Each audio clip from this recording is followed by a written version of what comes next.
All right, सो कल की class में, जो कल की हमारी पहली क्लास थी, उसमें हमने प्राइमरली पेपर का structure, passing strategy, overall level पे हम किस तरीके से इस पूरे एरिया को लेके चल रहे होंगे, प्रैक्टिसिंग वगैरह एवरीथिंग, वो सारी चीज़ हमने डिस्कस की थी। और हमने weighted average cost of capital के बारे में एक बेसिक सा इंट्रो स्टार्ट कर दिया था।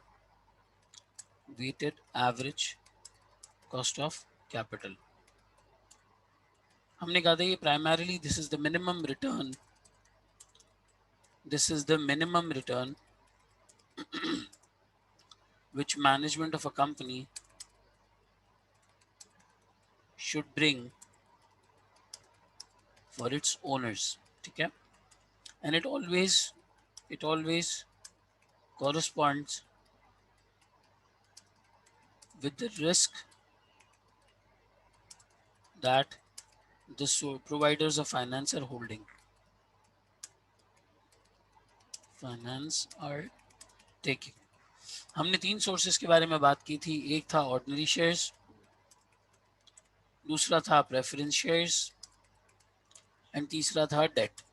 डेट के अंदर आपके डिबेंचर्स,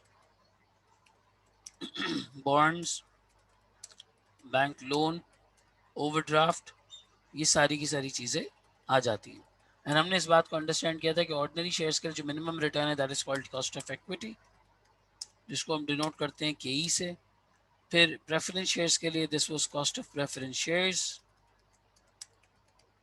जिसको हम डिनोट करते हैं के से। और डेट के लिए है cost of date,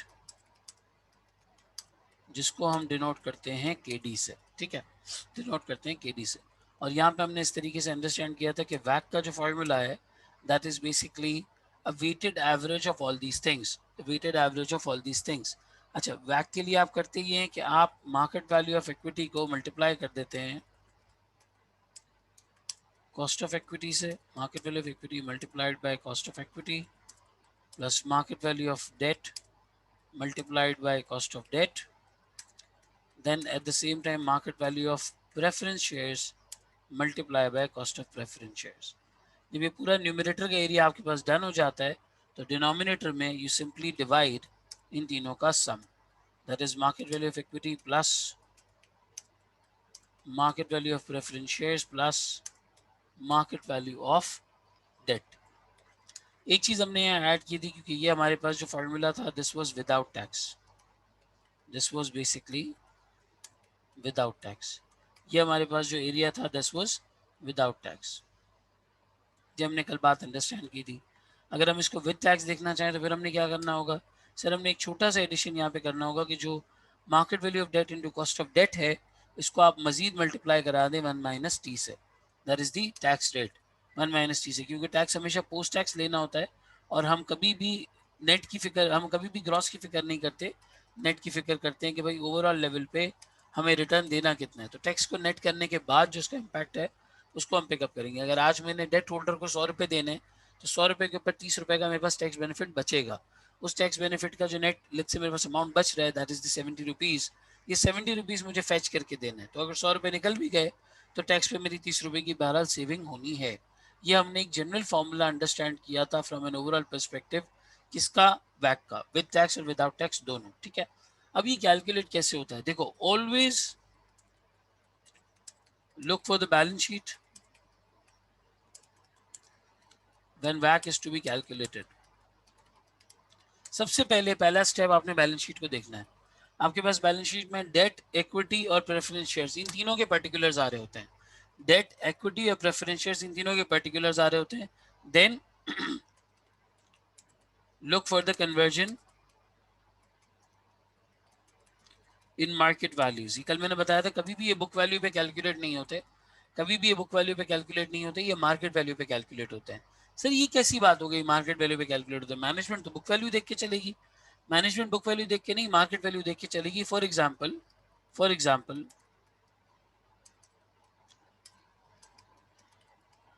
I by around 2000 shares of let's say unity foods limited, ठीक है। यूनिटी फूड्स लिमिटेड के मैं 2000 शेयर परचेस करता हूँ। ये 2000 शेयर परचेस करने की सूरत हाल में क्या होता है, सर जब ये शेयर मैं परचेस करता हूँ 2000, तो तकरीबन 45 रुपए का शेयर प्राइस चल रहा है एट ₹45 पर शेयर। ज़रा गौर से देखना इस एग्जाम्पल को, ठीक है। 45 पर शेयर, 2000 रुपए के शेयर, 2000 शेयर्स का मतलब हो गया सर 2000 मल्टीप्लाइड बाय 45। अच्छा, मैं एक्सेल इसलिए यूज़ करता हूँ क्योंकि यार मसला ये होता है कि बेसिकली मुझे कोई इशू नहीं है वाइट बोर्ड या वन नोट यूज़ करने में, लेकिन बेसिकली इशू ये होता है कि जब हम कैलकुलेशंस कर रहे होते हैं तो मुझे बार बार स्टूडेंट से आंसर पूछना पड़ता है, और कभी चैट पे रिस्पॉन्ड कर पाते हैं, कभी चैट पे रिस्पॉन्ड नहीं कर पाते। So once and for all मुझे बताओ, ये जो एक्सेल के ऊपर मैं चीज़ लिख रहा हूँ और कैलकुलेशन में आसानी हो रही है, कैलकुलेट नंबर करके दे देता है एक्सेल, इसमें कोई मसला तो नहीं हो रहा? समझ आ रहे हैं ये जो लिख रहा हूँ मैं? Is it making sense to all of you?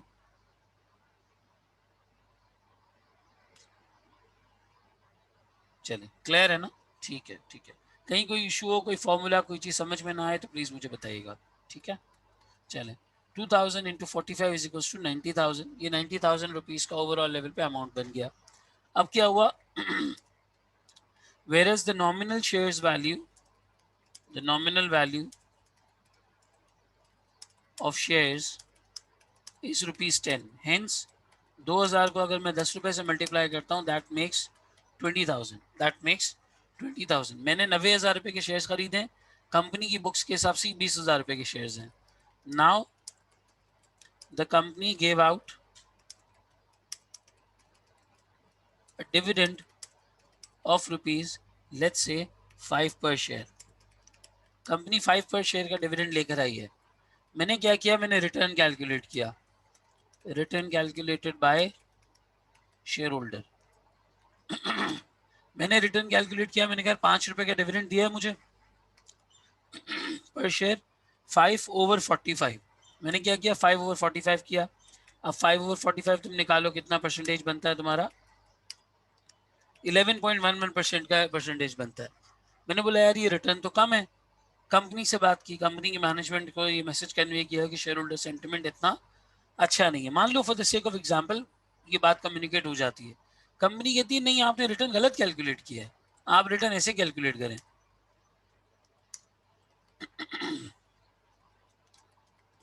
आप करें 5/10।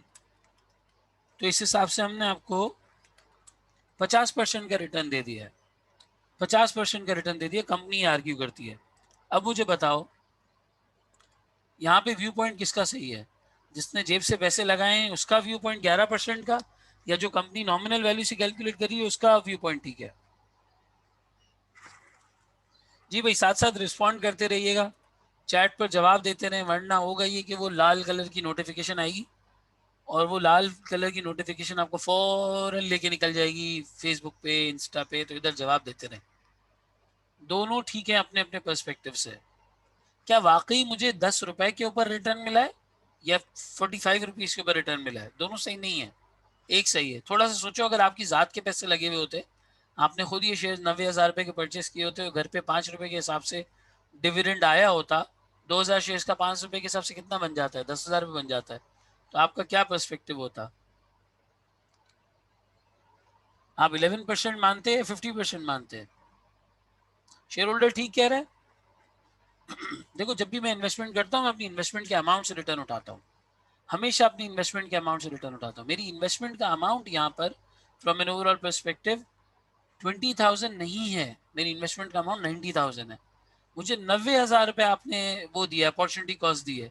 ये 90,000 रुपये मैं आपको नहीं देता, कहीं और लगा लेता तो शायद कोई और रिटर्न बन जाता, लेकिन ये 90,000 रुपये मैंने आपको दिए। तो what ever you come up with me, आप जो भी मुझे रिटर्न देंगे, what ever you give me the return, मैं उसको कंपेयर करूंगा मेरे कैश आउटफ्लो से, कि मेरा कैश आउटफ्लो हुआ कितना और आपने उसके अगेंस्ट क्या सिचुएशन क्रिएट की। मेरा कैश आउटफ्लो हुआ 90,000 का, आपने उसके अगेंस्ट मुझे 10,000 रुपये का रिटर्न दे दिया या 5 रुपये का रिटर्न दे दिया पर शेयर, मेरा कैश आउटफ्लो हुआ 45। तो 11% का रिटर्न बनता है, which is the right. This is the wrong approach. ये बात सूरत हाल में अग्रीड होगी, हम इस पर बात करेंगे, लेकिन ये रिटर्न कैलकुलेट करने के एतबार से गलत अप्रोच है। यानी समझ में ये आया सर कि जो आपका शेयर होल्डर डेट होल्डर है, यही खुद मार्केट वैल्यू पे रिटर्न कैलकुलेट करता है।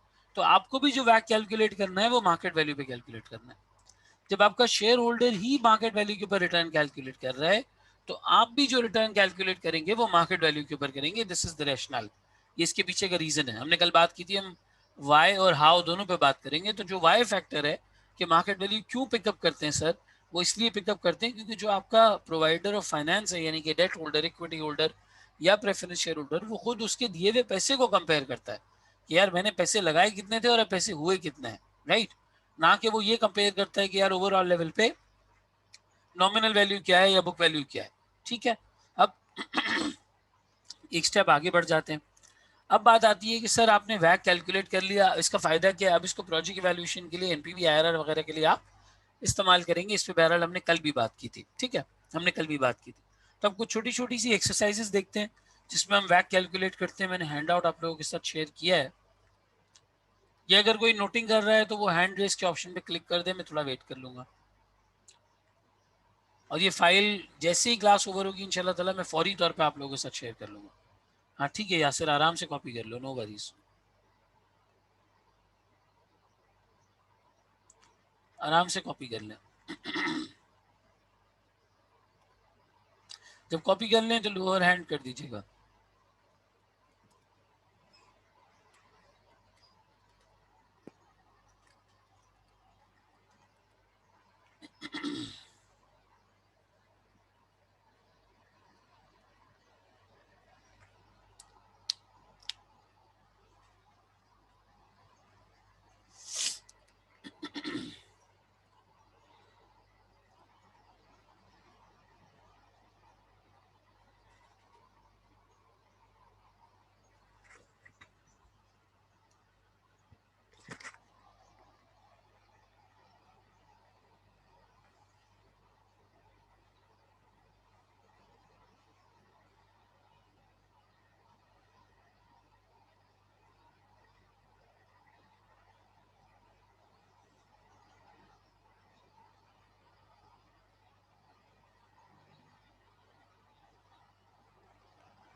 डन हो गया जी. ठीक है. तो दिस इज द रीजन जिसकी वजह से हम मार्केट वैल्यूज के ऊपर वैक कैलकुलेट करते हैं. अब आए इसकी एक छोटी सी हम एक्सरसाइज देखते हैं. ये मैंने हैंड आउट आप लोगों के साथ शेयर किया है. Let's check out its case number 1.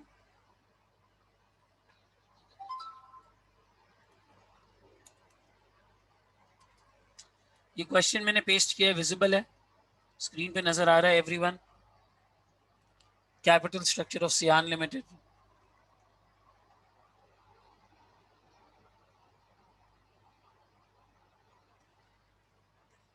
All right, ठीक है ठीक है. So the capital structure of Cyan limited are as follows, is as follows. Share capital 5 million shares हैं, वैल्यूइंग 50 मिलियन. शेयर प्रीमियम है amounting to rupees 5 million. Retain earnings है 15 million. ठीक है.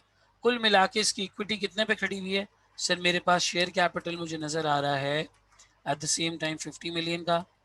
ठीक है, ये शेयर कैपिटल नजर आ रहा है सर. इसके अलावा शेयर प्रीमियम है इसके पास, ये भी आपकी इक्विटी का पार्ट होता है. This is 5 million. ठीक है. Then we have sir retain earnings.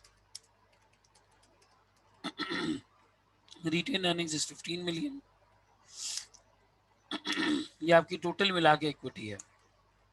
ठीक है, total equity, this is total equity 70 million. ठीक है, 70 मिलियन की टोटल इक्विटी के बाद ये आपको एक हिंट देता है. यहाँ पे फोर्थ पे देखो, price to book value ratio. Price to book value ratio. Price to book value name suggest कर रहा है कि सर कंपनी की मार्केट वैल्यू और कंपनी की बुक वैल्यू में रेशियो क्या है. कंपनी की मार्केट वैल्यू और कंपनी की बुक वैल्यू में रेशियो क्या है. अब price to book value ratio किस तरह से होगा, देखो. Price to book value ratio का फॉर्मूला होता है प्राइस ऑफ द शेयर या प्राइस ऑफ इक्विटी कह लो, divided by book value of equity. ये इसने हमें दे दिया है कि 1.8 है. ठीक है, ये इसने हमें दे दिया 1.8. प्राइस ऑफ इक्विटी दी हुई है? नहीं सर, नहीं दी हुई है. प्राइस ऑफ इक्विटी को छुपा लो. क्या बुक वैल्यू ऑफ इक्विटी दी हुई है? जी सर बिल्कुल दी हुई है, वो 70 मिलियन है इंटायर इक्विटी की बुक वैल्यू। तो ये जो 70 मिलियन है वहां जाके मल्टीप्लाई हो जाएगा। यानी अगर आपको प्राइस ऑफ इक्विटी निकालनी है तो आप 70 मिलियन को एज सिंपल एल्जेब्रा मैथमेटिक्स 1.8 से मल्टीप्लाई कर दें तो आपके पास प्राइस ऑफ इक्विटी की सिचुएशन निकल के आ जाएगी। दैट्स 70 मिलियन इंटू 1.8, ये आपका बन जाता है 126 मिलियन। 126 मिलियन। तो यहाँ पे भी आप यही करें, price to book value ratio 1.2 मौजूद है। या आप लोगों को मैं अपना एक फॉर्मूला बुक दूंगा, उस फॉर्मूला बुक में भी मेंशन होगी और आप इसको सिंपल मल्टीप्लाई करके मार्केट वैल्यू निकाल सकते हैं। टोटल बुक वैल्यू, इक्विटी की बुक वैल्यू है ये। अब आप टोटल इक्विटी की मार्केट वैल्यू निकाल सकते हैं, कैसे? सिंपल मल्टीप्लाई करके। दिस 70 मिलियन मल्टीप्लाई बाय 1.2, अच्छा सॉरी 1.8 है, 1.8, दिस बिकम्स 126 मिलियन। ये आपकी मार्केट वैल्यू बन जाती है, ठीक है। ये आपकी मार्केट वैल्यू बन गई किसकी? इक्विटी की। इक्विटी की मार्केट वैल्यू हमने कैलकुलेट कर ली, डन हो गया। कॉस्ट ऑफ इक्विटी वो हमें बता रहा है 18%, ये हम बाद में देखते हैं। कॉस्ट ऑफ इक्विटी वो हमें बता रहा है 18%, ये हम थोड़ा सा बाद में देखते हैं। मार्केट वैल्यू ऑफ डेट बता रहा है 45 मिलियन, डेट की मार्केट वैल्यू बता रहा है 45 मिलियन। अच्छा देखो, डेट और इक्विटी मिला के कंपनी का टोटल कैपिटल स्ट्रक्चर कहलाता है। डेट और इक्विटी मिला के कंपनी का टोटल कैपिटल स्ट्रक्चर कहलाता है। कंपनी का कैपिटल स्ट्रक्चर क्या है? 126 मिलियन की इक्विटी की मार्केट वैल्यू है, डेट की मार्केट वैल्यू 45 मिलियन की। 126 मिलियन की इक्विटी की मार्केट वैल्यू है, 45 मिलियन डेट की मार्केट वैल्यू, ठीक है। ये टोटल कंपनी का कैपिटल स्ट्रक्चर है। अब मुझे यहाँ पे वैक कैलकुलेट करना है, आइए जरा वैक कैलकुलेट कर लेते हैं। सर वैक में होता ही है, आप इक्विटी लेते हैं, आप डेट लेते हैं, ठीक है। इक्विटी की वैल्यू आपके पास कितनी है? सर इक्विटी की वैल्यू है 126 मिलियन, डेट की वैल्यू कितनी है? वो है 45 million. Sir cost of equity कितनी है? कॉस्ट ऑफ इक्विटी है 18%। डेट की कॉस्ट कितनी है आपके पास? सर वो है 11%। अभी यहाँ पे टैक्स इंक्लूडेड नहीं है, जिस सवाल में टैक्स नहीं दिया हुआ है वहां पर आपने टैक्स को अपने पास से इंक्लूड बहरहाल नहीं करना है। ये विदाउट टैक्स का सवाल है, ये विदाउट टैक्स का सवाल है। सर हम सिंपल ये करते हैं, इक्विटी की market value into cost of equity. Sir debt की market value into cost of debt, इन दोनों को हम कर देते हैं ऐड, इन दोनों को हम कर देते हैं ऐड और इन दोनों को डिवाइड करके आपके पास वैक आ जाता है। सिंपल, ये कंपनी का वैक है। कंपनी को अपने प्रोजेक्ट्स को इवेल्युएट करते वक्त 16.16% का बहरहाल ख्याल रखना है। सो द वैक of the company become 16.16%। Sir मुझे ऐसे नहीं समझ आता ये टेबुलर फॉर्म में, मुझे आप कन्वेंशनल फॉर्मूले से करके बताएं, वो भी हो जाएगा, कोई मसला नहीं है। सिंपल देखो, 126 मिलियन को लिया, इसको मल्टीप्लाई कर दो 18% से, ये ब्रैकेट क्लोज कर दो। फिर दूसरा ब्रैकेट ओपन करो 45 मिलियन, 45 मिलियन को तो मल्टीप्लाई कर दो 11% से, ये ब्रैकेट क्लोज कर दो। फिर इन दोनों को इस स्क्वायर ब्रैकेट को होल में लेके इसको डिवाइड कर दो, किससे? सर 126 मिलियन प्लस 45 मिलियन, कुल मिला के ये आपके टोटल अमाउंट का वैट निकल आएगा। तो अब इसको कैलकुलेटर पे सॉल्व करो, आपके पास ये 16.16% का वैट निकल के आ जाएगा। चाहो दोनों तरीके से सॉल्व कर लो। चले जी, समझ आता है ये क्वेश्चन एवरीवन? सबसे पूछ रहा हूँ, क्लियर होता है वैट किस तरह से कैलकुलेट किया हमने? सारे लोग ओके डन यस लिखेंगे अगर समझ में आ जाता है, नहीं समझ आता है तो क्वेश्चन पूछो, जो भी सवाल है you can ask about it. Yasir का जवाब आया अभी तक, क्लियर है? Hasan, Ariz, clear with you guys as well किस तरह से वैक कैलकुलेट किया हमने?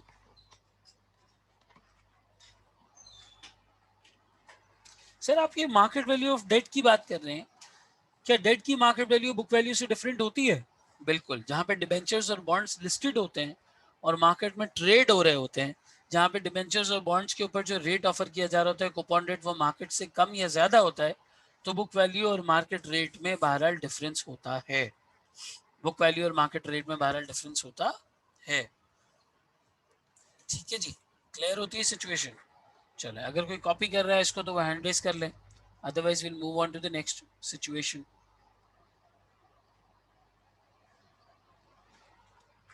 चलो कॉपी कर लें, उसके बाद फिर हम आगे बढ़ते हैं।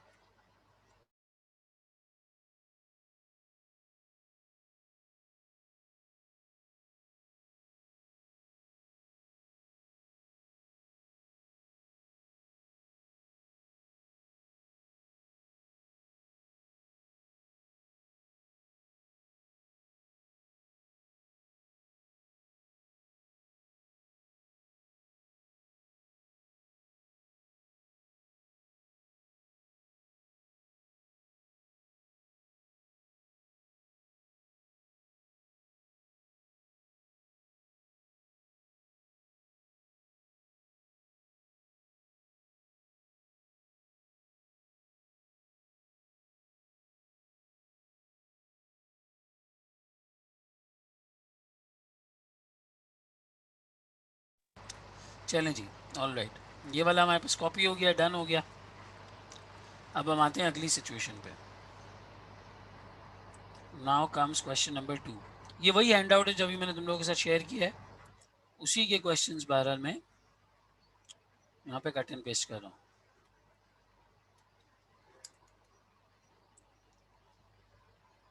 ठीक है जी,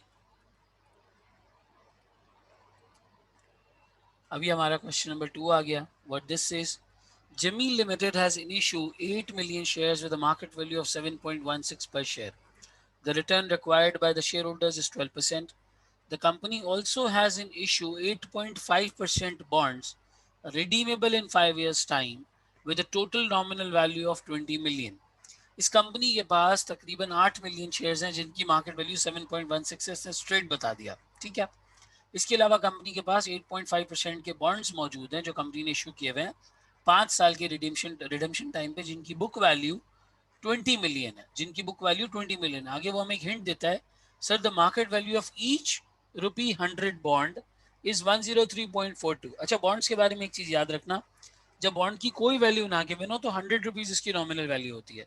जैसे शेयर्स में 10 रुपए स्टैंडर्ड है ना नॉमिनल वैल्यू का, इस तरह बॉन्ड में 100 रुपीज स्टैंडर्ड है नॉमिनल वैल्यू का। सही है। फिर कहते हैं जी, company is planning to invest a significant amount of money into a new business area with an IRR of 9.8%. Advise the company whether it can invest in the project or not. Sir सबसे पहले हम balance sheet values को pick करते हैं, हमें वैक calculate करना है।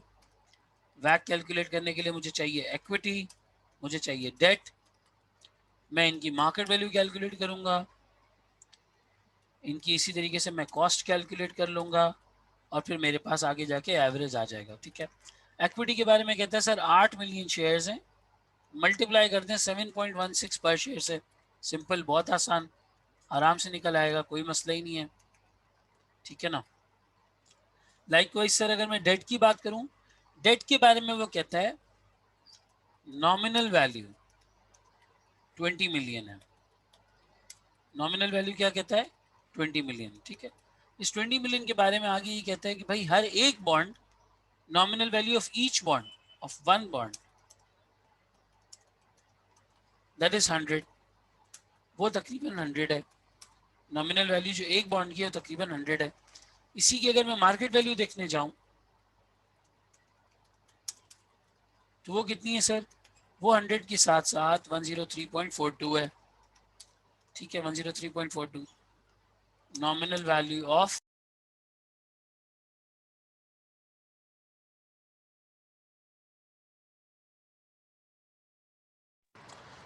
Rich मुझे होस्ट बना दो, it got disconnected due to internet.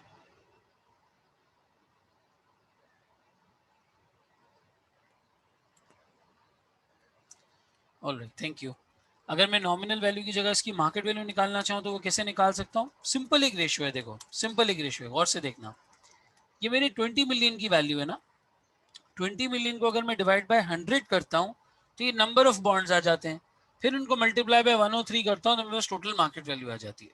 Simple, मैंने जब उसको 100 से डिवाइड किया मेरे पास टोटल नंबर ऑफ बॉन्ड्स आ गए, टोटल नंबर ऑफ बॉन्ड्स आ गए।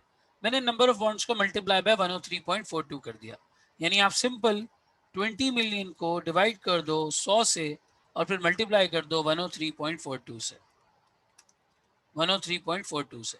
या आप सिंपल अगर करते हो एक्सरसाइज तो आपके पास market value of all the bonds basically आ जाती है, market value of all the bonds आ जाती है। तो डेट की मार्केट वैल्यू इस हिसाब से मेरे पास बनती है 2684,000, 2684,000। और अगर मैं कॉस्ट की बात करूं तो मेरे पास return required by share holder से 12%, ये 12% कॉस्ट है।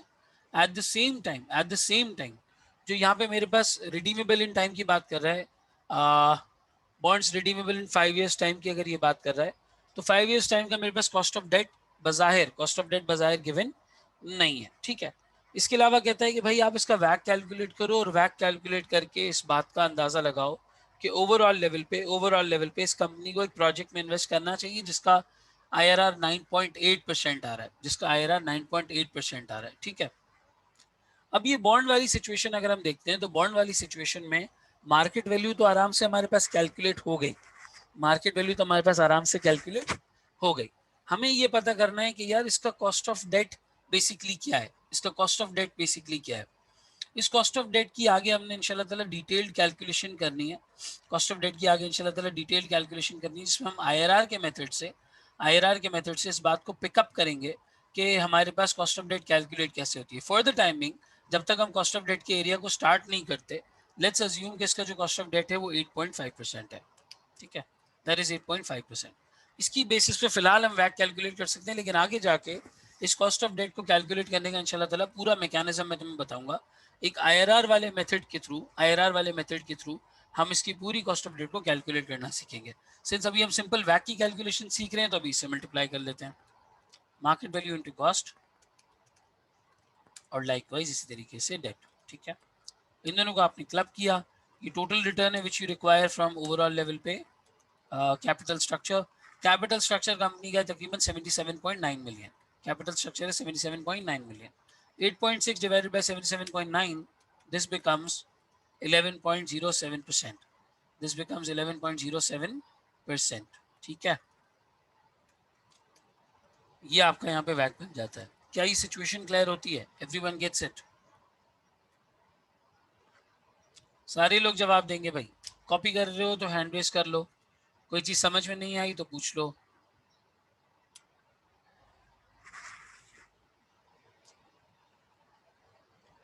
आरिज कहते हैं वाई वी टुक 8.5 सर। देखो रिडीमेबल बॉन्ड्स के ऊपर कूपन रेट दिया हुआ है, 8.5% का कूपन रेट दिया हुआ है ना। रिडीमेबल इन 5 ईयर्स टाइम के ऊपर देखो 8.5% का रेट दिया हुआ है सवाल में। क्लियर होता है आरिज? 8.5% इसकी इंटरेस्ट का रेट है। इस बॉन्ड के ऊपर आपको ये इंटरेस्ट रेट मिलेगा। थोड़ा आगे चल के ये इंटरेस्ट रेट कैलकुलेट कैसे होता है ये पूरा हम सीखेंगे, मतलब ये एक अलग टॉपिक है कि कॉस्ट ऑफ डेट कैलकुलेट कैसे होती है। लेकिन अभी फॉर द टाइम भी हम वैक निकालना सीख रहे हैं, बिल्कुल बेसिक एक्सरसाइज। तो मैंने 8.5% जो कूपन रेट है उसी को रिटर्न लिया हुआ है, यानी कि कॉस्ट ऑफ डेट लिया हुआ है, सही है। लेकिन आगे जाके हम ये पूरा कैलकुलेट करना सीखेंगे। सो दिस बिकम्स 11.07%, ये आपका वैक बन जाता है, ठीक है। चलो यासिर कॉपी कर रहे हैं, तब तक हम थोड़ा सा वेट कर लेते हैं, उसके बाद क्वेश्चन नंबर 3 पे आते हैं।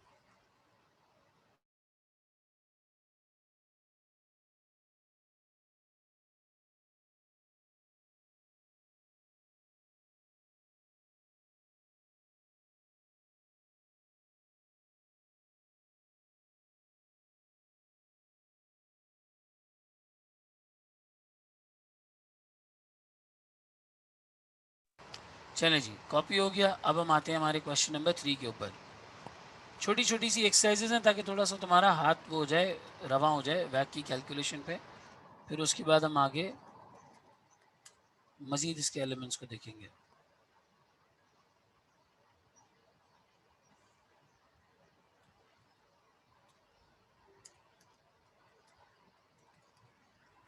ठीक है जी, अब आता है क्वेश्चन नंबर 3। क्वेश्चन 3 के बारे में कहते हैं the capital structure of the Youth Avenue is as follows. Youth Avenue company, उसका कैपिटल स्ट्रक्चर हमें दिया हुआ है। शेयर कैपिटल है 100 million, retain earnings other reserve है 40, प्रेफरेंस शेयर्स हैं 40 मिलियन, लॉन्ग टर्म लोन भी आ गया सर यहाँ पे 50 मिलियन, बैंक ओवरड्राफ्ट आ गया 10 मिलियन। यानी यहाँ पे डेट की दो टाइप्स हैं, प्रेफरेंस शेयर्स भी गिवन है, रिटेन अर्निंग्स और शेयर कैपिटल भी गिवन है। Price to book value ratio इसने हमें दिया 1.2%, 1.2। प्राइस टू बुक वैल्यू दिया 1.2, तो इक्विटी की बुक वैल्यू पिकअप करेंगे 1.2 से मल्टीप्लाई करेंगे, प्राइस आ जाएगी। बाकी sources of finance are stated at values equal to their market values, यानी प्रेफरेंस शेयर 40 मिलियन लिखा हुआ है तो यही इसकी मार्केट वैल्यू है। लॉन्ग टर्म लोन 50 मिलियन लिखा हुआ है, बैंक ओवरड्राफ्ट 10 मिलियन लिखा हुआ है तो यही इसकी मार्केट वैल्यूज है, ठीक है। कॉस्ट ऑफ इक्विटी कहता है 16% है, लॉन्ग टर्म डेट 7% है, प्रेफरेंस शेयर 13% है और बैंक ओवरड्राफ्ट 5% है। इन सब को मिला के अब आपको बहरहाल ये कहता है कि वैक कैलकुलेट करो। इन सबको मिला के कहता है वैक कैलकुलेट करो, ठीक है। अच्छा, इस क्वेश्चन को हमने पूरा कर लिया था ना। हाँ, बस इसके अंदर एक छोटी सी चीज़ ये थी कि 11.07% आपका वैक आया, जबकि आपने एक प्रोजेक्ट लिया जिसका IRR 9.8 है। तो आप यहाँ पे इन्वेस्टमेंट नहीं करेंगे क्योंकि आपका cost of equity, cost of capital ज़्यादा है, period average cost of capital ज़्यादा है, जबकि IRR 9.8% आपका कम है, तो आप इसमें इन्वेस्टमेंट नहीं करेंगे। क्वेश्चन 3 के अंदर आ जाते हैं और हमारे पास ये सारी चीज़ें गिवन है। भाई ट्राई करोगे वैक निकालना या मैं सॉल्व कर दूँ? चैट पर बताओ। अगर सॉल्व कर दूं तो फ़ौरन शुरू कर देता हूँ, अगर ट्राई करोगे तो 2 मिनट देता हूँ और 5 मिनट देता हूँ। ट्राई करेंगे? चलो ट्राई करो, कैलकुलेट करो और अपना आंसर चैट पे लिखो कितना वैक आ रहा है तुम्हारे पास। अलग अलग सोर्सेज ऑफ फाइनेंस हैं, हर सोर्स की मार्केट वैल्यू उठाओ, हर सोर्स की कॉस्ट उठाओ, मार्केट वैल्यू को कॉस्ट से मल्टीप्लाई करो, रिटर्न का अमाउंट निकालो, टोटल करो, टोटल कैपिटल स्ट्रक्चर से डिवाइड करो, तो मैं बस वैक आ जाएगा। ट्राई करो भाई एवरीवन।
अपने जवाबात को चैट पे ज़रूर मेंशन कीजिएगा।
थर्टीन पॉइंट फोर, 13.16, चलो ये दो जवाब आ गए। आओ कैलकुलेट करते हैं इसको।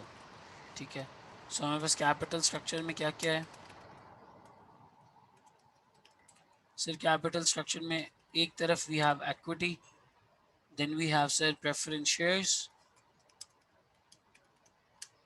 ठीक है, other than that we have long term loan, then we have bank OD. ठीक है, बैंक ओडी, ये चार चीज़ें हमारे पास हैं। चलो मोरलेस सबकी इन्हीं लाइंस में आंसर आ रहे हैं, लॉन्ग टर्म लोन और बैंक ओडी। ठीक है, इन सब की मार्केट वैल्यू अगर निकालने जाएँ तो सर बड़ा आसान है, 100 प्लस 40, ये आपकी बुक वैल्यू है, इसको आप मल्टीप्लाई कर दें 1.2 से, तकरीबन 168 मिलियन की आपकी इक्विटी आ जाएगी। प्रेफरेंस शेयर्स के बारे में वो कहते हैं 40 मिलियन। ठीक है, लॉन्ग टर्म लोन के बारे में कहते हैं 50 मिलियन।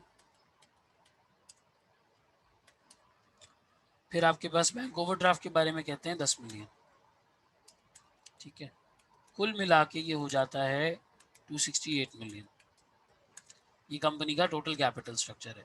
इनकी जो कॉस्ट है, हमने मार्केट वैल्यूज ले ली बेसिकली, राइट। इनकी जो कॉस्ट है वो कितनी है। सर इक्विटी के बारे में कहता है 16%। ठीक है, डेट के बारे में कहता है 7%। ठीक है जी, और cost of long term debt के बारे में कहता है, अच्छा 7% ही है। ओवरड्राफ्ट के बारे में कह रहा है 5, और प्रेफरेंस शेयर्स के बारे में कह रहा है 13%। या सिंपल, आप इनको मल्टीप्लाई कर दें आपस में, और अब आप इनको आपस में डिवाइड कर दें। 13.46%, 13.46% ये आपका आ गया वैक। सिंपल, मैंने कुछ भी नहीं किया। आपका 36.08 million divided by 268 million, 268 million, ठीक है। ये आपका 13.46% का अमाउंट बन गया। हाँ, तो मैंने 1.2 से ही मल्टीप्लाई किया, नहीं किया? 100 प्लस 40, हाँ 140 को 1.2 से ही तो मल्टीप्लाई किया।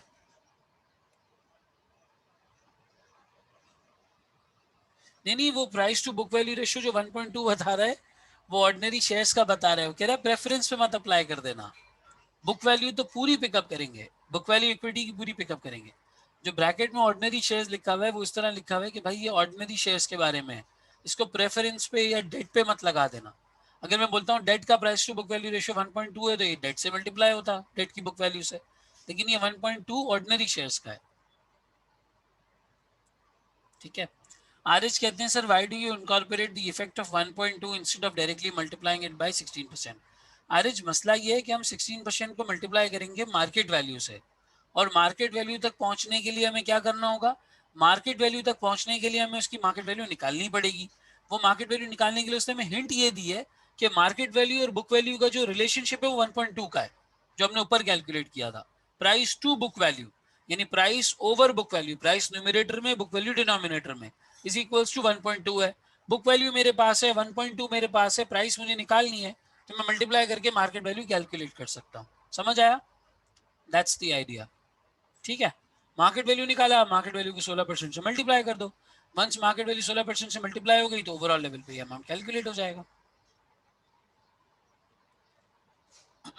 ठीक है जी, समझ आती है बात? चले, ठीक हो गया, ओके हो गया। अच्छा, बास किताबें क्या करती हैं, मैं आपको बास किताबों का भी तरीका बता देता हूँ। और इट कैन बी कैलकुलेटेड, जैसे हम लोग सीएफए में पढ़ते हैं तो वहाँ पे वेटेज निकाली जाती है, वो इस तरीके से नहीं करते। वो क्या करते हैं, इसको लेंगे पहले मार्केट वैल्यू को और बराबर में इसका वेट कैलकुलेट करेंगे। वेट का क्या मतलब सर, परसेंटेज कैलकुलेट करेंगे इस तरह से। देखो, दिस डिवाइडेड बाय, ये ऑल्टरनेट मेथड है, आई कैप में इतना नहीं चलता, लेकिन मैंने सीएफए में देखा था तो मैंने कहा मैं तुम लोगों के साथ शेयर कर लूँ। 62.69, 14.93, 18.66 और 3.73, क्या किया, टोटल से परसेंटेज निकाल ली। सिंपल, टोटल से परसेंटेज निकाल ली। Market value of one divided by total, ठीक है, market value divided by total. Simple, इन्होंने यहाँ पे वेट निकाल दिया। अब ये क्या करते हैं, इस वेट को कॉस्ट से मल्टीप्लाई कर देते हैं, इस वेट को ये कॉस्ट से मल्टीप्लाई करते हैं, weight multiply by cost, weight को ये कॉस्ट से बहरहाल मल्टीप्लाई कर देते हैं। इससे क्या होगा सर, देखते हैं ज़रा, ये वेट मल्टीप्लाई बाय कॉस्ट,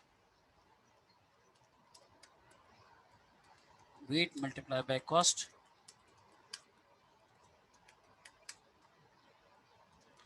उसको तुम अगर क्लब करोगे तो तुम इसी नंबर पे पहुंचोगे जो तुम्हारा वैक का नंबर है, 13.46।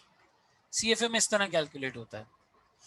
हम यहाँ पे किस तरह से करते हैं, हम मार्केट वैल्यू को कॉस्ट से मल्टीप्लाई करके टोटल निकालते हैं और फिर इन दोनों को डिवाइड करते हैं। वो क्या करते हैं, वो मार्केट वैल्यू से पहले वेटेज निकालते हैं कि किस कैपिटल स्ट्रक्चर का वेट कितना है, इक्विटी का वेट कितना है, प्रेफरेंस शेयर्स का वेट कितना है, लॉन्ग टर्म लोन का वेट कितना है, बैंक ओडी का वेट कितना है।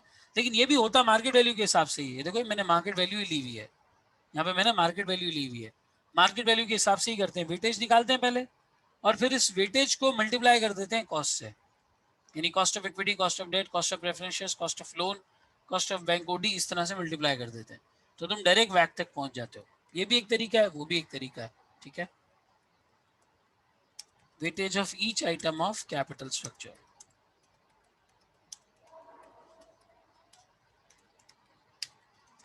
Can be calculated through weightage of each item of capital structure. ऐसे भी तुम्हारे पास यही आंसर आएगा और वैसे भी तुम्हारे पास वही आंसर आएगा, ठीक है। समझ आता है भाई, क्लियर है सबको, एवरीवन गेट्स इट? कॉपी कर रहे हो तो हैंड रेस कर लो।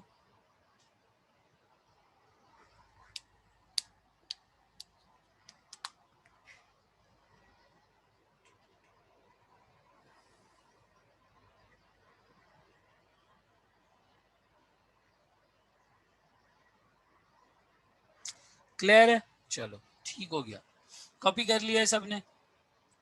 अगर किसी ने ना किया हो तो वो प्लीज हैंड रेज कर लीजिएगा। I am moving on to the next one now, ठीक है।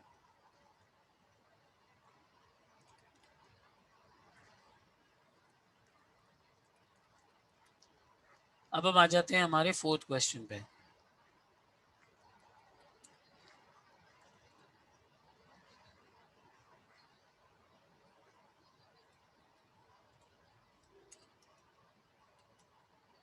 थोड़ा सा ये मजे का क्वेश्चन है, ध्यान से देखना, मैं तुम लोगों को पहले टाइम दूंगा सॉल्व करने के लिए। AMH company wishes to calculate its current weighted average cost of capital for use as a discount rate in investment appraisal। असल में इस कंपनी, जब ये बेचारी कंपनी कैश में थी तो इसने अप्रेजल तो सीख लिया था, कैश फ्लोज, लेकिन डिस्काउंट रेट अब कैलकुलेट करना सीख रही है BFD में। Financial position extracts as of 31 दिसंबर 2019, 31 दिसंबर 2019 पे इनके फाइनेंशियल एक्सट्रैक्ट्स क्या थे? टोटल फिक्स एसेट्स थे 157 मिलियन के, नेट वर्किंग कैपिटल था 16 मिलियन का। सर वर्किंग कैपिटल क्या होता है? हमें तो माजी के झरोकों में याद ही नहीं है। वर्किंग कैपिटल आप क्या पढ़ाते थे, क्या बताया था, क्या हुआ था, मतलब जहां से भी हमने पढ़ा। So working capital is basically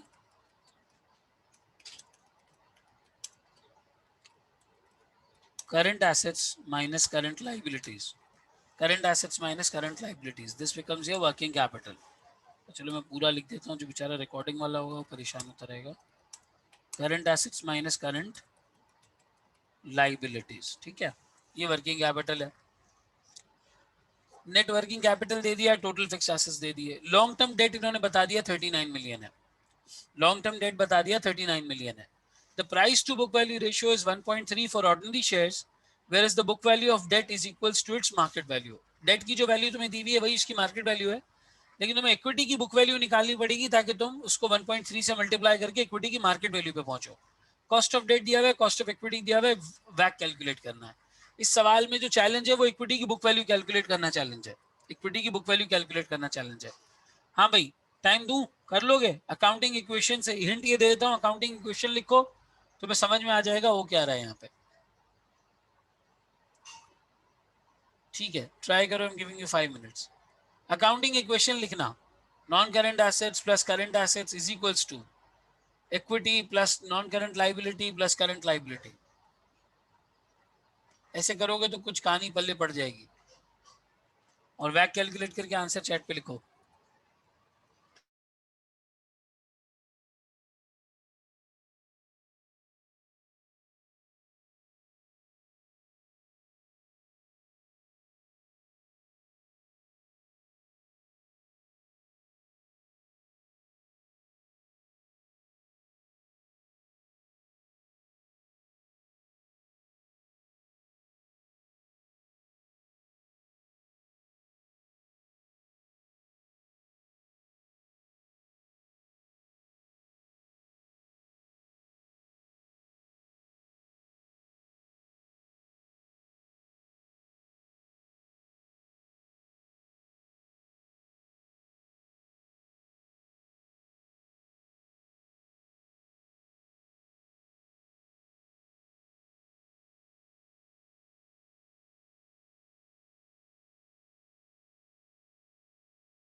11.26 दो जगह से हमारे पास आंसर आया है।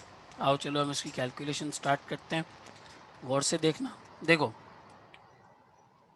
Non current assets plus current assets is equals to equity plus non current liability plus current liability. ठीक है, इसने हमें दो चीजें बता दी हैं यहाँ पे। इसने हमें फिक्स्ड एसेट्स बता दिए हैं जो कि नॉन करंट एसेट्स हैं, और इसने हमें नेट वर्किंग कैपिटल बता दिया है। तो नेट वर्किंग कैपिटल कैसे हम लेके आएंगे इस इक्वेशन में, गौर से देखना। नॉन करंट एसेट्स को यहीं रहने दिया, करंट एसेट्स को यहीं रहने दिया, सिर्फ करंट लाइबिलिटीज को वहां से यहाँ ले आए, वो माइनस हो गया। Equity plus non current liability ये यहीं पर है। ठीक है, अब नॉन करंट लाइबिलिटी को भी यहाँ ले आओ तो इक्विटी बचेगा सिर्फ, माइनस नॉन करंट लाइबिलिटी, सिर्फ यहाँ पे इक्विटी बच जाएगा। ये दोनों तो माइनस करके यहाँ ले आए। अब क्या उसने हमें फिक्स्ड एसेट्स का अमाउंट दिया हुआ है? जी सर 157 दिया हुआ है। क्या C A minus C L, this is the net working capital, current asset minus current liability का एक number net working capital 16 million दिया हुआ है। जी सर दिया हुआ है। नॉन करंट लाइबिलिटी का नंबर दिया हुआ है। जी सर दिया हुआ है 39 मिलियन। इन सबको आप सॉल्व करें, आपके पास इक्विटी आ जाएगी, यानी 157 plus 16 minus 39, 134 becomes your equity. Your equity becomes 134. सही है? So the book value of equity becomes 134 million. आपकी इक्विटी की बुक वैल्यू कितनी हो गई जी? 134 मिलियन हो गए। ठीक है, इसके ऊपर price to book value ratio कितना है?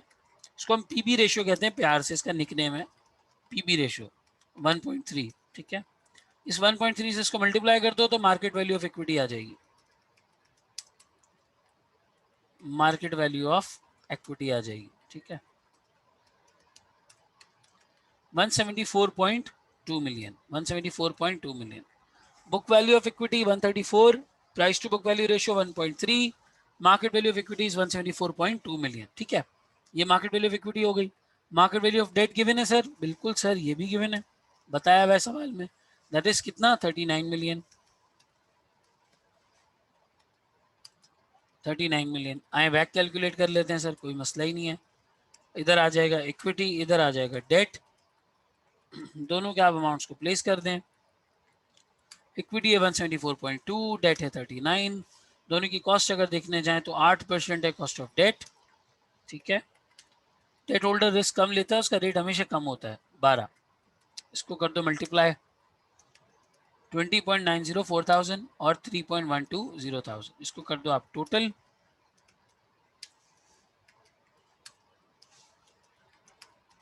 टोटल कंपनी का कैपिटल स्ट्रक्चर 213 है और 24 पूरी इसकी कॉस्ट बनती है। ये आपकी मार्केट वैल्यू है। ठीक है, लाइकवाइज ये आपकी कॉस्ट है, ये आपका मिनिमम रिटर्न निकलता है। इसको डिवाइड कर दें आप इसके साथ, ये आपका 11.26 या 11.27 बेसिकली वैक बन जाता है। 11.27 becomes your वैक।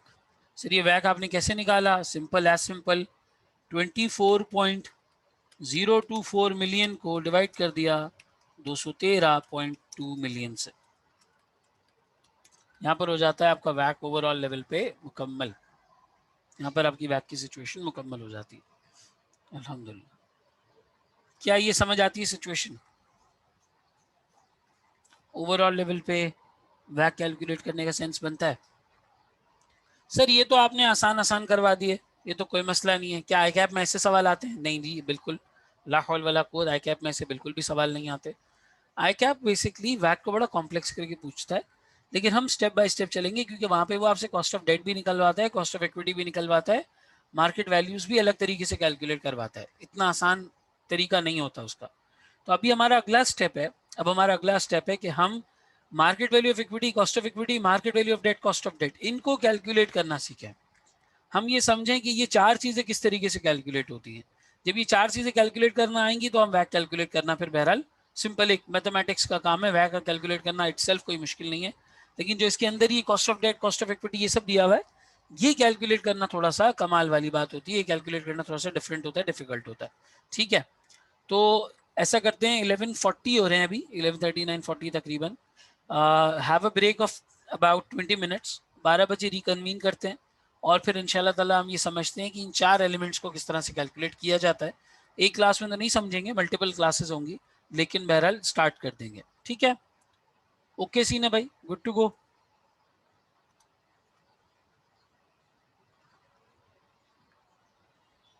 ठीक है जी, हैव अ शॉर्ट ब्रेक, उसके बाद हम रिकन्वीन करते हैं।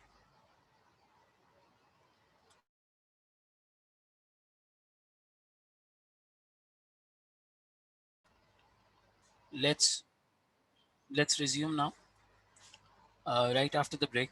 So this was the sheet for WAC. ये notes मैं आप लोगों के साथ शेयर कर लूँगा, you can keep them with you.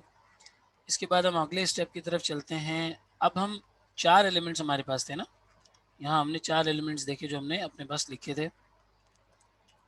Market value of debt, cost of debt, market value of equity, cost of equity, market value of preference shares, cost of preference shares। ठीक है, अब हम इनको कैलकुलेट करना सीखते हैं। So the first element that we are going to pick is market value of equity. सबसे पहले हम मार्केट वैल्यू ऑफ इक्विटी निकालना सीखते हैं। Market value of equity. लेकिन sir market value of equity पे हम डायरेक्ट तो आएंगे नहीं, पहले हम वाई फैक्टर को समझने की कोशिश करेंगे। तो उसके लिए सबसे ज़रूरी है दैट वी अंडरस्टैंड कि एक ज़िंदगी में एक मार्केट वैल्यू निकालने के तरीके होते कितने हैं, कितने तरीक़ों से किसी मार्केट वैल्यू को कैलकुलेट किया जा सकता है। वंस वी नो दैट, हमें उस मार्केट वैल्यू का तरीका निकालने के बारे में आइडिया हो जाता है, फिर हम इस बात को समझने की कोशिश करते हैं कि अब इक्विटी की मार्केट वैल्यू किस तरह निकाली जाएगी। राइट, इक्विटी की मार्केट वैल्यू किस तरह निकाली जाएगी। सो एक कंपनी की कैपिटल स्ट्रक्चर में डिफरेंट चीज़ें होती हैं, cost of equity, cost of debt, preference shares, ये सारी चीज़ें शामिल होती हैं। अब हमें देखना है कि हम इक्विटी की मार्केट वैल्यू को किस तरीके से बहरहाल कैलकुलेट कर सकते हैं। आए जी, थोड़ा सा समझने की कोशिश करते हैं। सो एग्जाम्पल लेते हैं हम एक घर की, हम इक्विटी की मार्केट वैल्यू की पहले बात नहीं करते, एक घर की एग्जाम्पल लेते हैं। सही है, घर की एग्जाम्पल की अगर मैं बात करूं तो क्या सिचुएशन है। एक प्रॉपर्टी है मेरे पास, एक प्रॉपर्टी बड़ी खूबसूरत सी, देखने में मुझे बड़ी अच्छी लग रही है। मैंने किसी से कहा यार मैं ये प्रॉपर्टी जो है वो ख़रीदना चाहता हूँ। सामने वाले ने शख्स ने कहा कौन सी प्रॉपर्टी ख़रीदना चाहते हैं। मैंने कहा जी ये वाली प्रॉपर्टी, ये घर मुझे बहुत अच्छा लग रहा है and I feel like buying this house, मुझे ये घर ख़रीदना है। कहाँ पे सिचुएटेड है घर ये? Sir some area in let's say Lahore. Lahore में कोई एरिया है जहाँ पे मैं घर ख़रीदना चाहता हूँ। अच्छा, लाहौर का मैं रिहायशी हूँ नहीं, रहता मैं कराची में हूँ फॉर एग्ज़ाम्पल। मुझे लाहौर की प्रॉपर्टी मार्केट का इतना आइडिया है नहीं। मैं तुम लोगों से पूछता हूँ, मुझे बताओ थोड़ा सा इंक्विजिटिव होके, इंटरेस्ट लेके, अपना माइंड सेट जो है वो माइंड सेट बता के, इस घर की वैल्यू किस तरह से निकालोगे? कैसे डिटर्मिन करोगे कि घर की वैल्यू कितनी है? अच्छा एक हिंट दे देता हूँ, ब्रोकर नहीं है आपके पास, स्टेट एजेंट या ब्रोकर नहीं है। स्टेट एजेंट या ब्रोकर के बगैर how are you going to value this house? सारे लोग अपना अपना रिस्पॉन्स देंगे।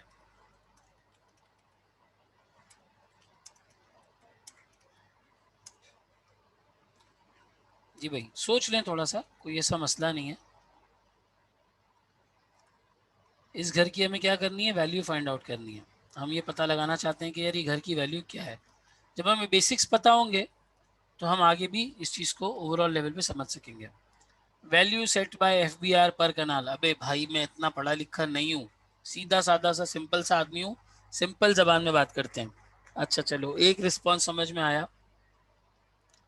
दो रिस्पॉन्सेज आए हमारे पास फ्रॉम ऑडियंस, दो आए। एक आया sir value set by FBR, Areesha ने कहा sir value of similar house. Excellent, आप दोनों ने मिला के एक ही बात की है। आप दोनों ने मिला के कहा सर रेफरेंस वैल्यू, मिलती जुलती प्रॉपर्टी की रेफरेंस वैल्यू। एफबीआर ने क्या रेफरेंस दिया है, दूसरी प्रॉपर्टी का रेफरेंस क्या है। ठीक है, और कोई केस? कितने का माल लिया कंस्ट्रक्शन में और कितने की जमीन खरीदी? एक्सीलेंट यार, excellent. Value of individual components, individual components की वैल्यू, ठीक है। और भाई और क्या जहन में आती है चीज?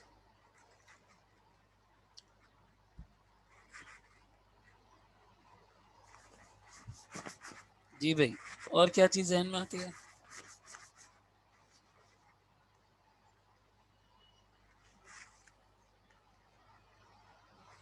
डिमांड, इसकी मार्केट वैल्यू चल क्या रही है? डिमांड खैर वो हमें ब्रोकर बताता है, हमने ये कहा ब्रोकर हमें नहीं पता अभी।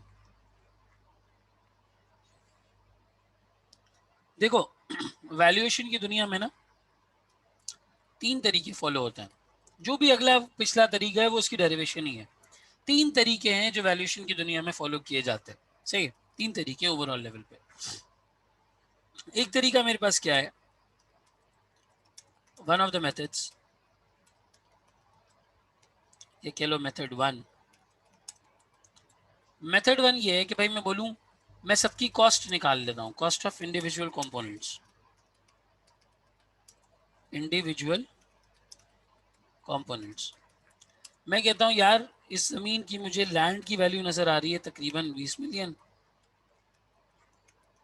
20 मिलियन की इसकी लैंड की वैल्यू है, ठीक है। इस पे जो कंस्ट्रक्शन हुई है, कंस्ट्रक्शन हुई है तकरीबन 3 मिलियन की, 2 करोड़ की ज़मीन है, 30 लाख की कंस्ट्रक्शन है, ठीक है। बिल्डर का जो मार्जिन है इसके अंदर, बिल्डर मार्जिन, वो तकरीबन 10% है।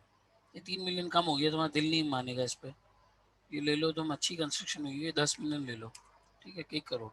बिल्डर मार्जिन है तकरीबन 10%। 1 करोड़ के ऊपर बिल्डर मार्जिन कितना? सर इसका 10% ले लें सीधा सीधा, 1 मिलियन, ठीक है। इसके अलावा एरिया है, कार पार्किंग है, सुकून है, ये सारी चीज़ें हैं। तो जो एड ऑन्स हैं उन एड ऑन्स की वजह से कुछ पैसे हमने दे दिए, मिला के कोई 4-1 मिलियन, ठीक है। 4-1 मिलियन तकरीबन हमारा एड ऑन बनता है इसके अंदर। कुल मिला के मेरे हिसाब से ये प्रॉपर्टी की वैल्यू बनती है 35 मिलियन, 3.5 करोड़ रुपए। और नज़र भी आ रहा है कि सर ठीक है 3.5 करोड़ रुपए नज़र आ रहे हैं उस चीज़ के अपनी जगह पे। ये एक वैल्यू निकालने का तरीका है, कॉस्ट ऑफ इंडिविजुअल कंपोनेंट्स, ये मैंने निकाल ली। मेथड 2, अब मेथड 2 क्या है?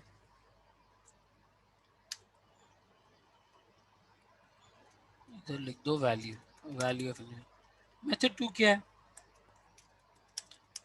Value of reference properties, reference properties. मुझे किसी ने बोला कि भाई तुम इस घर की वैल्यू क्या समझ रहे हो, मैंने जाके 35 मिलियन की ऑफर लगा दी। उसने बोला भाई क्या हो गया, 35 मिलियन तो प्रॉपर्टी हो ही नहीं सकती। मैंने कहा क्यों, ऐसा क्यों? जिसके पास ये प्रॉपर्टी थी मैंने उससे बात की, उसने कहा देखें आपने ये प्रॉपर्टी किस तरह से 35 मिलियन की कैलकुलेट की है। मैंने बोला मैंने सीधा सीधा कैलकुलेट किया है, लैंड कितना है, कंस्ट्रक्शन कितना है, एड ऑन्स के पैसे कितने हैं, मार्जिन कितना है, बिल्डर मार्जिन कितना है, सब कुछ। उसने कहा नहीं जी आप तो बड़ा एक कंजर्वेटिव व्यू लेके चल रहे हैं, ये प्रॉपर्टी तो असल में इस जगह की वजह से, इसकी सहूलियात की वजह से, यहाँ पे मिलने वाले सुकून की वजह से, और इसकी खूबसूरती है, इसका अपना एक क्लास है, सब कुछ है, इसकी वैल्यू है ही नहीं इतनी। तो मैंने बोला चले आप बता दें, आप बता दें आपके हिसाब से कितनी वैल्यू है। उसने बोला भाई अभी पिछली गली में, अभी पिछली गली में एक मिलता जुलता घर, मिलता जुलता घर यहाँ पे एक बंदे ने बेचा है, वो तकरीबन इस तरह के घर के 70 मिलियन ले चुका है, यानी कि 7 करोड़ रुपए, वो इसके 70 मिलियन ले चुका है। मैंने बोला अच्छा इतनी ज़्यादा? उसने बोला जी भाई ये तो 70 मिलियन की बिकी है आगे, हमारे हिसाब से तो ये आगे 70 मिलियन की जा चुकी है। मैंने कहा अब रेफरेंस प्रॉपर्टी ये बता रही है कि ओवरऑल लेवल पे जो सिमिलर हाउस की वैल्यू है दैट इज 70 मिलियन, 70 मिलियन, ठीक है। एक मेथड ये है। अब मैंने ये प्रॉपर्टी लेट से खरीद ली, let say I buy this property for rupees 70 million. तो क्या मैंने घाटे का सौदा किया? नहीं सर, मैंने कोई घाटे का सौदा नहीं किया। मिलती जुलती प्रॉपर्टी की वैल्यू 70 मिलियन है, कुछ एक टाइम में ये वैल्यू बढ़ेगी मजीद, तो जब मेरे पास और ज़्यादा वैल्यू मजीद इंक्रीज होगी तो मैं ओवरऑल लेवल पे इस प्रॉपर्टी को बेच दूंगा, और मेरे पास इससे भी ज़्यादा पैसे आ जाएंगे। जो मैंने अभी बहरहाल जिस पर्टिकुलर प्राइस के ऊपर उसको बाई किया है, इससे ज़्यादा मेरे पास पैसे आ जाएंगे और मैं उसके ऊपर गेन कमा लूँगा। 70 मिलियन की मैंने प्रॉपर्टी परचेस कर ली।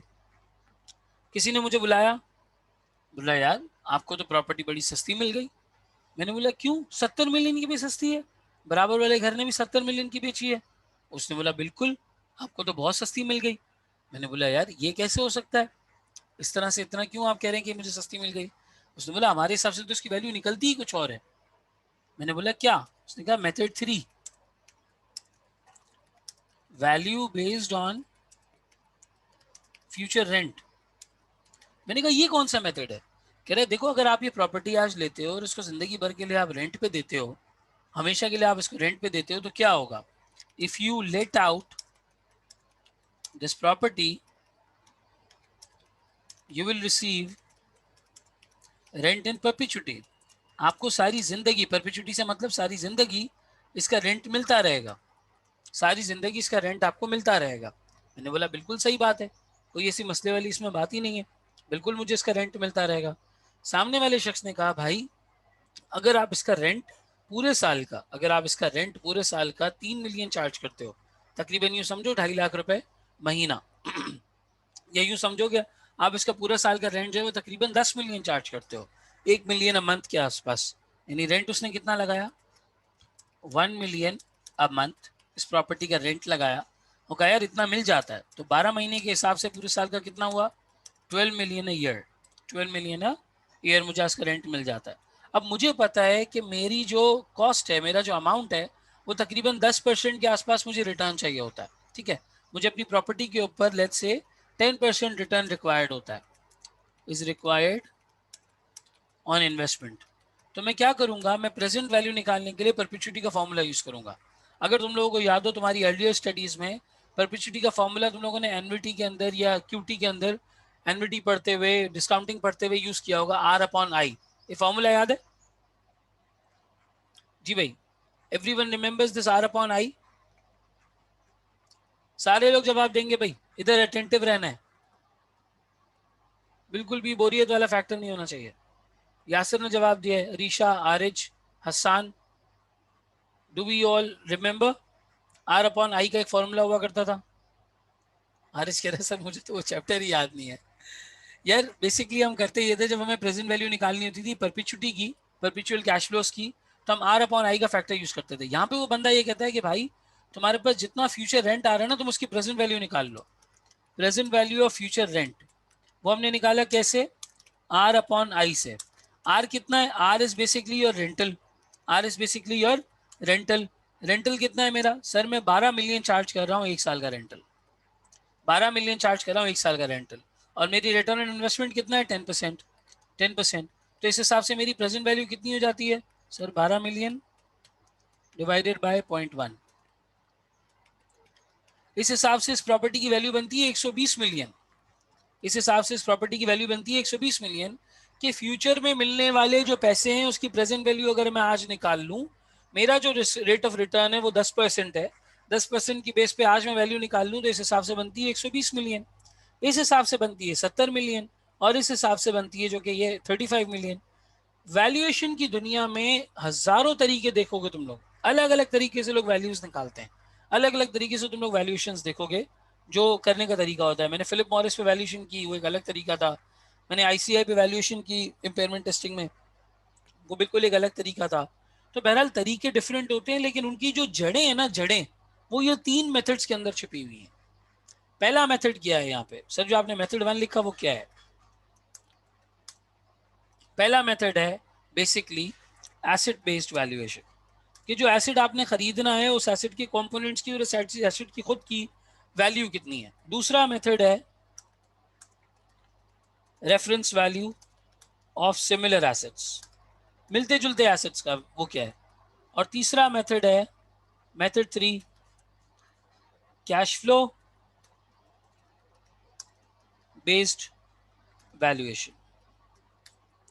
एक मेथड तुम लोग इंशाल्लाह आगे और पढ़ोगे, वो हम मर्जर्स एंड एक्विजिशन के अंदर पढ़ेंगे, अर्निंग्स बेस्ड वैल्यूएशन, या मर्जर्स एंड एक्विजिशन के अंदर पढ़ेंगे जब हम इंशाल्लाह उस एरिया तक पहुंच जाएंगे और उसको स्टार्ट कर देंगे। ठीक है, मर्जर्स एंड एक्विजिशंस के अंदर हम पढ़ेंगे। कुल मिला के दुनिया भर में ये जो जड़ें हैं ना वैल्यूएशंस की, ये 3 मेथड्स के अंदर है। जड़ें जो वैल्यूएशन की हैं 3 मेथड्स के अंदर है। मुझे बताओ एक कंपनी का नाम, let's say you buy a share of a company और अब आप इस शेयर की मार्केट वैल्यू निकालना चाहते हैं। Market value of the share is to be determined. मुझे बताओ इन तीनों में से, इन तीनों मेथड्स में से कौन सा मेथड तुम्हारे लिए सबसे ज्यादा सूटेबल है? क्या नजर आता है? अगर एक कंपनी की वैल्यू निकालने जाओगे तो क्या तुम इस तरह बैठ के उसके सारे कंपोनेंट्स कैलकुलेट करोगे? देखिए इसके पास फला चीज इतनी है, प्रॉपर्टी इतनी है, ये इतनी है, ये इतनी है, इतनी है, ये टोटल इसकी मार्केट वैल्यू बनती है। और इस टोटल मार्केट वैल्यू के अंदर बेसिकली इतना जो है अमाउंट पॉपअप होता है और हम इस तरह से जो इसको टोटल कैलकुलेट कर सकते हैं। एक तरीका तो ये है। दूसरा तरीका ये है तुम मिलती जुलती दूसरी कंपनीज की वैल्यू देखो, लेकिन कोई भी कंपनी किसी दूसरी कंपनी के साथ एग्जैक्टली सेम नहीं होती। प्रॉपर्टी तो सेम हो सकती है बिल्कुल एग्जैक्टली, भाई ये प्लॉट नंबर 134 है, प्लॉट नंबर 135 है, दोनों 120 गज पे हैं, दोनों एक ही रोड पे बने हुए हैं, दोनों वेस्ट ओपन है, ठीक है, आप आराम से कैलकुलेट कर सकते हो। कंपनीज के केस में होता है डिविडेंड। कंपनीज के केस में होता है डिविडेंड। जैसे प्रॉपर्टी पे रेंट मिलता है, कंपनीज के केस में डिविडेंड मिलता है। जैसे प्रॉपर्टी पे रेंट मिलता है, कंपनीज के केस में मिलता है डिविडेंड। तो क्या मैं डिविडेंड के बेस पे कंपनी की वैल्यू निकाल सकता हूँ? कंपनी की शेयर प्राइस की वैल्यू निकाल सकता हूँ? जी सर बिल्कुल निकाल सकता हूँ। हमेशा जो cost of market value of equity निकाली जाती है, वो मार्केट वैल्यू इक्विटी निकालने का सबसे बेहतरीन तरीका होता है बेस्ड ऑन डिविडेंड। एक और मेथड होता है फ्री कैश फ्लोज, वो हम बहरहाल मर्जर्स एंड एक्विजिशंस के साथ पढ़ेंगे। सो बेसिकली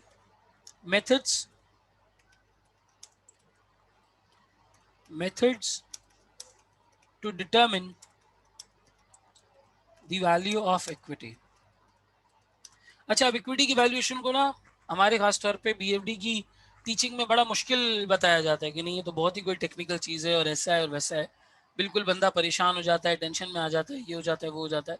भाई इतनी आसान सी चीज़ है कि हम अपना घर खरीदते वक्त भी इस तरह की वैल्यूएशन कर सकते हैं। और ये जो ब्रोकर्स और वैल्यूएशन एक्सपर्ट्स होते हैं ना, ये ऐसे ही वैल्यू निकालते हैं। IAS 16 के अंदर तुम लोगों ने रिवैल्यूएशन मॉडल पढ़ा होगा फिक्स एसेट्स में, पढ़ा है। इंटायर क्लास ऑफ एसेट को वैल्यू करना है, 3 से 5 साल के अंदर वैल्यू करना है, ये वाली सारी प्रोविजंस तुम लोगों ने पढ़ी होंगी।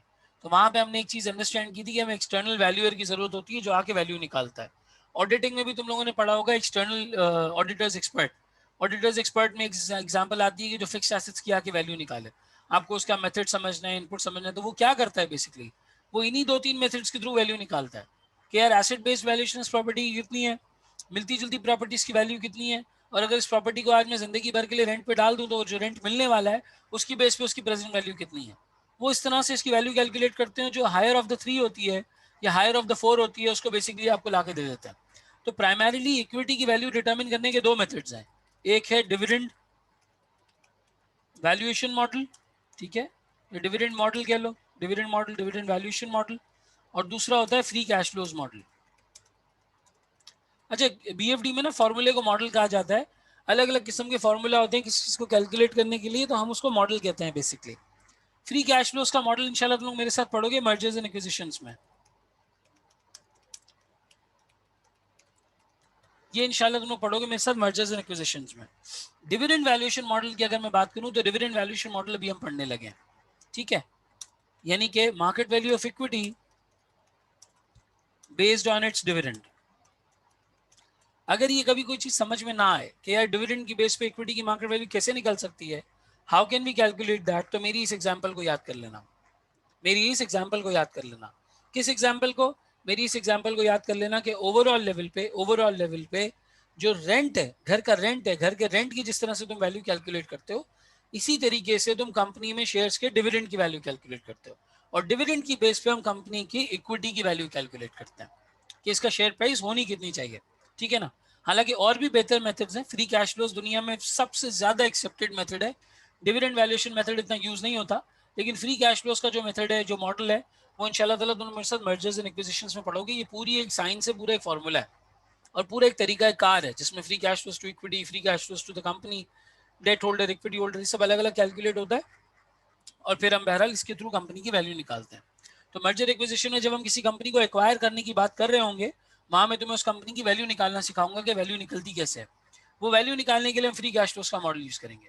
अभी यहाँ पे वैक के एरिया के अंदर हम जो इक्विटी को वैल्यू करने का तरीका इस्तेमाल करेंगे, that is dividend valuation model. That is basically dividend valuation model.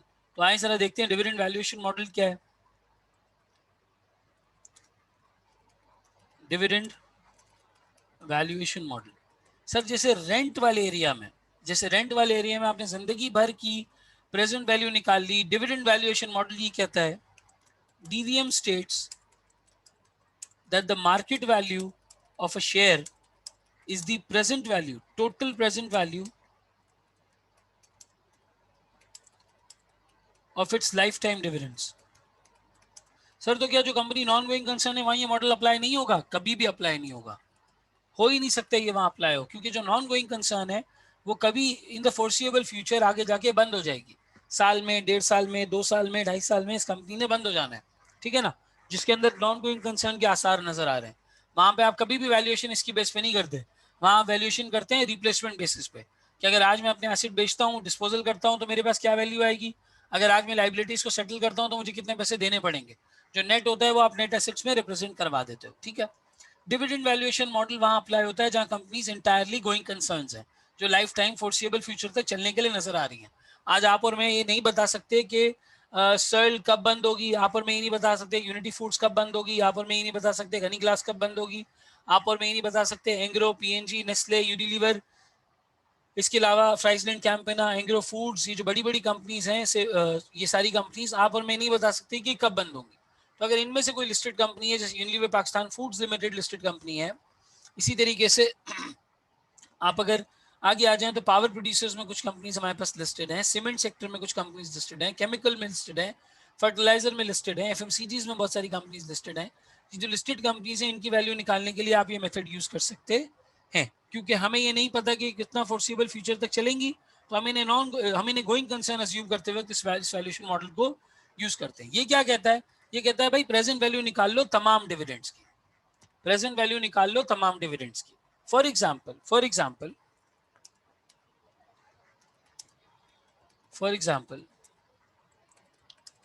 rate of return required by Mr. A is 10%. ए ये चाहता है कि भाई मुझे कम से कम 10% का रिटर्न मिलना चाहिए मेरे अमाउंट के ऊपर, यानी 10% इसका क्या बन गया, एक तरीके से देखा जाए तो मिनिमम रिटर्न बन गया, मिनिमम कॉस्ट बन गई, ये तो कंपनी उसको देनी है। Now mister A is valuing the share of eight the same time waves. Waves का नाम सुना है आपने पाकिस्तान के अंदर? बिल्कुल सर सुना है। ये वेव्स की मार्केट वैल्यू निकालने की कोशिश करता है, ठीक है। ये कहता है भाई वेव्स का शेयर मैं खरीदना चाह रहा हूँ, लेकिन मैं ये देखना चाहता हूँ कि मेरे हिसाब से वेव्स की शेयर वैल्यू कितनी निकल के आती है। तो वो बोलता है ठीक है यार, वेव्स की शेयर वैल्यू अगर आप निकालना चाहते हैं तो निकाल लें। लेट्स से वेव्स का डिविडेंड, मैं वेव्स की बुक उठा के देखता हूँ, वेव्स इज पेइंग, ये एग्जाम्पल है, ऐसा है नहीं एक्चुअल में, constant dividend of ₹50 per year. Waves मुस्तकिल हर साल 50 रुपए का डिविडेंड पे कर रहा है। सर ऐसा तो जिंदगी में नहीं होता कि हर साल कंपनी कांस्टेंट डिविडेंड पे करे, बिल्कुल नहीं होता, डिविडेंड की प्राइस चेंज होती रहती है। अभी हम उसके ऊपर आते हैं, अगले स्टेप में आते हैं। सबसे सिंपल स्टेप डिविडेंड वैल्यूएशन का ये कहता है कि भाई आप डिविडेंड की प्रेजेंट वैल्यू निकाल लो, वो कंपनी के शेयर की मार्केट वैल्यू बन जाती है। कैसे निकालूंगा sir present value of dividends, ये किस तरह से निकल सकती है sir? Present value of dividend निकलती है बेसिकली डिविडेंड का amount, dividend per year divided by cost of equity, divided by cost of equity, यानी कि के। Sir present value of dividend क्या है? मार्केट वैल्यू है, यानी मार्केट वैल्यू ऑफ इक्विटी का फॉर्मूला हो गया डिविडेंड, डिविडेंड ये कह लो constant dividend per year divided by के। सर ये कैसे निकाला फॉर्मूला आपने? ये देखो अभी रेंट में कैलकुलेट किया, कुछ भी नहीं है, आर अपॉन आई है, सिंपल, कुछ भी नहीं है, आर अपॉन आई है। आर क्या है? आर डिविडेंड का अमाउंट है, कांस्टेंट डिविडेंड का अमाउंट है। This is the constant dividend का अमाउंट जो कंपनी ओवरऑल लेवल पे पे कर रही है, that is dividend per year. ये बेसिकली क्या है? डिविडेंड पर ईयर है। कॉस्ट ऑफ इक्विटी क्या है? Minimum rate required by the share holders, minimum rate required by the share holders. From an overall perspective waves जो constant dividend pay कर रहा है वो 50 पर ईयर का पे कर रहा है, और मेरी जो यहाँ पे मिनिमम रेट रिक्वायर्ड है वो 10% है। तो मैं इस कंपनी की वैल्यू निकालना अगर चाहता हूँ, अगर मैं इस कंपनी की वैल्यू निकालना चाहता हूँ तो मैं ये कहूंगा कि भाई 50 रुपए का डिविडेंड लो, ठीक है, और 10% के ऊपर इसको डिस्काउंट कर दो। मैंने कहा भाई ये 10% का नंबर कहाँ से नाजिल हुआ? क्या देखिए दो जवाब है इसके। पहला जवाब तो ये है कि ये मिलती जुलती कंपनी का रेट ऑफ रिटर्न है जो अपने शेयर होल्डर्स को दे रही है।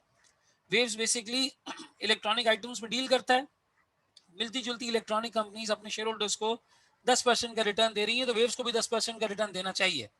हमने बोला अच्छा ठीक है। और दूसरा जवाब, पहला जवाब ये है कि मिलती जुलती कंपनीज 10% दे रही है, दूसरा जवाब ये है कि अभी सर मुजम्मिल ने 10% कैसे कैलकुलेट होता है वो सिखाया नहीं है। अच्छा ठीक है, दूसरा जवाब हमें ज़्यादा समझ आता है। चलो सही है। तो क्या हुआ जी, एक बंदे को 10% उसका रेट ऑफ रिटर्न है। अब वो बंदा चाह रहा है कि मैं वेव्स का शेयर खरीद लूँ, वेव्स कॉन्स्टेंट डिविडेंड देता है 50 रुपए का। इसने प्रेजेंट वैल्यू निकाली कैसे, मार्केट वैल्यू ऑफ इक्विटी 50/10%। तो आप यहाँ पे सिंपल 50 डिवाइड बाय 0.1 कर दो। इस शेयर की मैक्सिमम वैल्यू हो सकती है 500। इस शेयर की मैक्सिमम वैल्यू हो सकती है 500। ठीक है, 500 से ज्यादा बहरहाल ये शेयर आपको नहीं देना चाहिए। इस शेयर की टोटल औकात 500 रुपए होनी चाहिए, 500 से ज्यादा नहीं होनी चाहिए। इस तरह से मैं वेव्स के शेयर की वैल्यू निकाल सकता हूं। अब अगर शेयर वेव्स का share, now if shares of Waves are traded on ₹650, they are overvalued. अगर अब ये 650 पे ट्रेड कर रहे हैं तो ये ओवर वैल्यूड है। And now if the shares of Waves are traded on rupees let's say 350, they are undervalued. Sir overvalued मतलब इन्हें खरीदना नुकसान है। क्यों नुकसान है सर, क्यों खरीदना नुकसान है? बिकॉज अगर तुम 650 वाले केस में जाओगे, 650 वाले केस में जाओगे और 650 के ऊपर तुम्हें 50 रुपए का रिटर्न मिलता है, 650 के ऊपर तुम्हें 50 रुपए का रिटर्न मिलता है, तो ये 50/650 हुआ, 50/650, क्योंकि डिविडेंड इतना मिलना है। तो ये तुम्हारा रिटर्न बन जाता है तकरीबन 7.7%।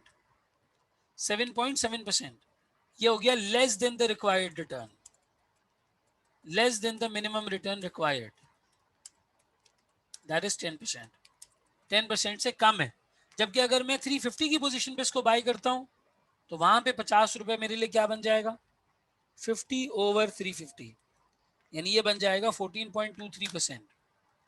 ये बन जाएगा 14.23%, which is more than the minimum return required. तो अभी इस शेयर को परचेज करना और इसको परचेज करना बहरहाल हमारे लिए फायदेमंद है, हम खरीद सकते हैं। मार्केट वैल्यू शेयर की होनी कितनी चाहिए, 500। अगर ये 500 से ऊपर ट्रेड कर रहा है ओवर वैल्यूड, अगर ये 500 से नीचे ट्रेड कर रहा है अंडर वैल्यूड है। जब दूसरी कंपनी 10% रिटर्न दे रही है और ये 7.7 देगा ना, 7.7%, तो लोग इसके शेयर को बेचना शुरू कर देंगे। जब बेचना शुरू करेंगे तो खुद ब खुद नीचे आना इसकी वैल्यू शुरू हो जाएगी। सप्लाई बढ़ जाएगी, डिमांड कम हो जाएगी, इसकी वैल्यू खुद ब खुद नीचे आने लगेगी। एक वक्त आएगा ये 500 पे आके सस्टेन कर लेगा। इसी तरीके से जब ये 350 पे ट्रेड कर रहा होगा तो लोगों को नजर आएगा कि भाई ये रिटर्न तो मिलती जुलती कंपनी से ज्यादा दे रहा है, आओ उसमें पैसे लगाते हैं। वो वहां से पैसे निकालेंगे और उसमें पैसे लगा देंगे। जब इसमें पैसे लगाएंगे तो इसकी डिमांड बढ़ जाएगी, सप्लाई कम हो जाएगी, आहिस्ता आहिस्ता ये 350 से 500 की तरफ मूव कर जाएगा और वहां जाके स्टेबिलिटी ले लेगा। खैर आई कैब हमसे वैक के सवालात में ये नहीं पूछता कि शेयर ओवर वैल्यूड है अंडर वैल्यूड है। ये तो मैंने जिम्नन एक चीज जहन में आई तो तुम्हें बता दी, तुम पोर्टफोलियो थ्योरी में इस चीज को पढ़ोगे। लेकिन यहाँ पे अब इसकी जो मार्केट वैल्यू है, the market value of shares of wave, the market value of shares of waves should be ₹500 per share। आपसे मैंने पूछा कि मुझे बताओ मार्केट वैल्यू किस तरह निकालोगे, आप मार्केट वैल्यू इस तरह निकालेंगे। ठीक है, ये डिस्कशन पोर्टफोलियो थ्योरी का है, इसको भी रहने दो, ये हम इंशाल्लाह बहुत डिटेल में पढ़ेंगे। लेकिन हमारे हिसाब से शेयर की मार्केट वैल्यू 500 रुपये होनी चाहिए। हमारे हिसाब से शेयर की मार्केट वैल्यू 500 रुपये होनी चाहिए। क्या ये सिचुएशन क्लियर होती है? Does everyone get it? कोई कंफ्यूजन, कोई सवाल?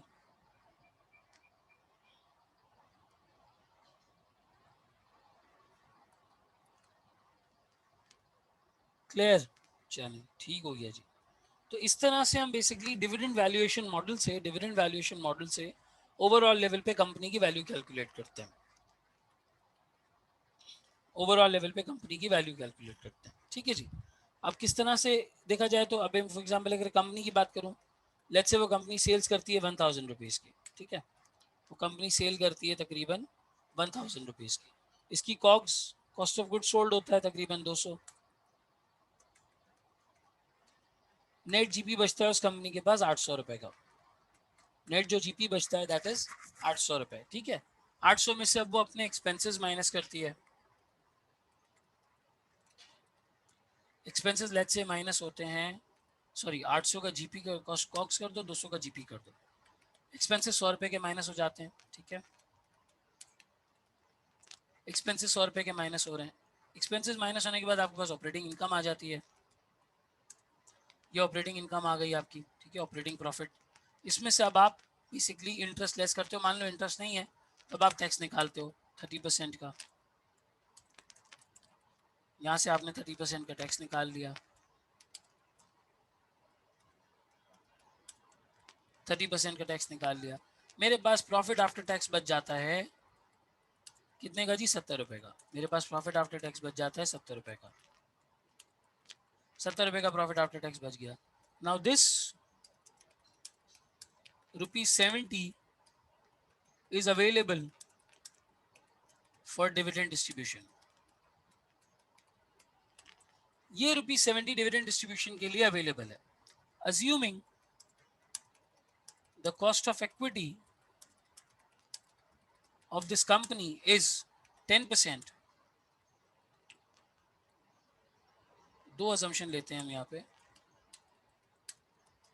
एक तो कॉस्ट ऑफ इक्विटी कंपनी की 10% है, एक ये assumption ली हमने। दूसरा हमने assumption ये ली company distributes entire earning as dividend। Company entire earning को एज डिविडेंड डिस्ट्रीब्यूट कर रही है। कॉस्ट ऑफ इक्विटी 10% है, इंटायर अर्निंग को 10 जो है वो एज डिविडेंड डिस्ट्रीब्यूट कर रही है। तो इसकी कॉस्ट ऑफ इक्विटी, इसकी मार्केट वैल्यू कैसे कैलकुलेट होगी? सर इसकी market value of equity calculate होगी डिविडेंड अपॉन केई से। डिविडेंड कितना है भाई? यहाँ पे 70 रुपए का डिविडेंड कंपनी पे कर रही है। केई कितनी है इस कंपनी की? 10%। यानी जो इसका शेयर होल्डर है वो 10% का रिटर्न मांगता है। सर ये 10% का रिटर्न कहाँ से आता है? मिलती जुलती कंपनी से। भाई मिलती जुलती कंपनीज क्या दे रही है इन्वेस्टमेंट के ऊपर? रिटर्न 10% दे रही है। तो इसका शेयर होल्डर भी क्या चाहेगा जी? 10% का रिटर्न चाहेगा। ये 10% का अगर मैं रिटर्न निकालने जाता हूँ 70/10%, तो ये कितना बन जाता है जी? Sir 70/10% becomes 700। 700 per share should be the market value। Sir जो स्टॉक एक्सचेंज में एनालिस्ट होते हैं ये इसी तरह के मेथड्स को यूज करके मार्केट वैल्यूज निकालते हैं। देखो वो बहुत कॉम्प्लेक्स मेथड्स होते हैं, पूरे पूरे मॉडल्स होते हैं जो कैलकुलेट करते हैं, लेकिन हाँ बेसिक उसका यही होता है। जो उसका एसेंस होता है, जो उसकी जड़ होती है, जो उसका बेसिक सेंस होता है, बेसिक सेंस यही होता है। इसी तरीके से मार्केट वैल्यूज को कैलकुलेट किया जाता है। एक आप लोगों ने बड़ा मशहूर जमाना एक मल्टीपल सुना होगा, P multiple, price over earnings multiple. ये सुना है कभी? पी रेशियो के बारे में पढ़ा है कभी?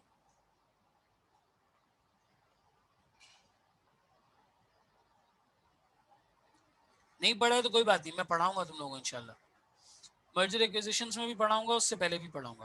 पी मल्टीपल भी एक बड़ा मशहूर जो वो रेशियो होता है जो वैल्यूएशंस के लिए यूज़ किया जाता है, और ओवरऑल लेवल पे कंपनी की वैल्यू निकालने के लिए उसको इस्तेमाल किया जाता है। जिस तरह से ये मेथड है, पी मल्टीपल भी इंशाल्लाह मर्जर्स एंड एक्विजिशंस के एरिया में पढ़ेंगे। एफ के रेशियोज में होता था, नहीं पता नहीं अब शायद इन्होंने निकाल दिया तो तुम लोगों को नहीं आइडिया।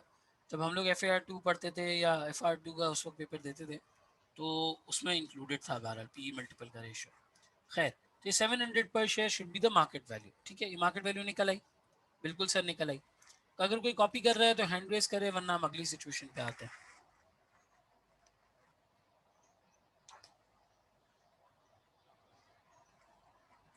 अगर कॉपी कर रहे हो तो हैंड रेस कर लो। ठीक है यासिर, कॉपी कर लो।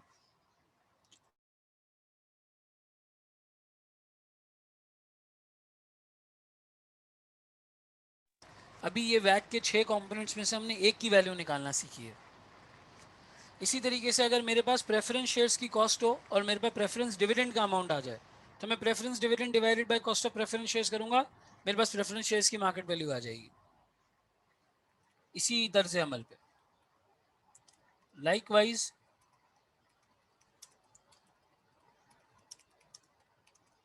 फॉर प्रेफरेंस शेयर्स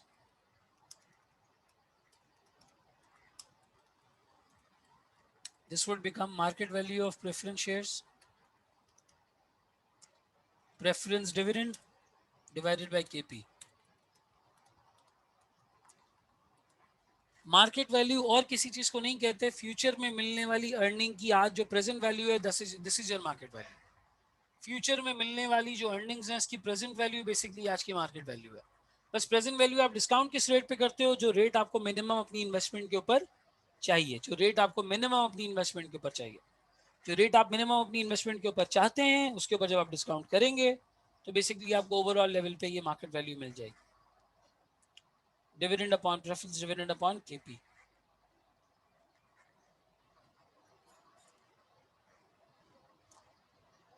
चले जी, ठीक हो गया, कॉपी कर लिया ये। अब देखो मैं एक और हैंडआउट आप लोगों के साथ शेयर कर रहा हूँ, जस्ट मेरे जहन में नहीं आया, मुझे अभी कर देना चाहिए था।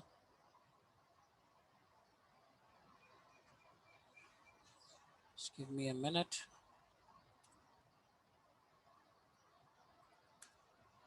This is WAC का हैंडआउट 2। This is WAC का हैंडआउट 2।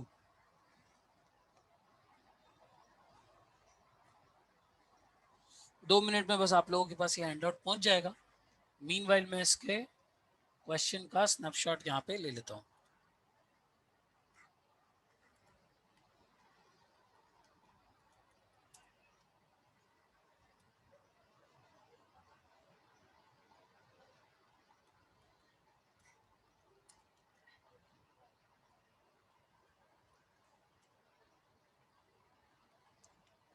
आ जाओ भाई मुसलमानों। A company is expected to pay an annual dividend of rupees 1.7 per share for the foreseeable future। 1.7 का डिविडेंड कंपनी ताहयात अपनी जिंदगी में पे करती हुई नजर आ रही है। The cost of equity of the company is estimated at 9%। इस कंपनी की जो कॉस्ट ऑफ इक्विटी है of the company is estimated at 9%। 9% के ऊपर इसकी कॉस्ट ऑफ इक्विटी है। Find the market value of a share of the company. जल्दी से कैलकुलेट करो, कैलकुलेटर पे कैलकुलेट करो, चैट पे आंसर डालो, कितनी मार्केट वैल्यू इस कंपनी की होनी चाहिए।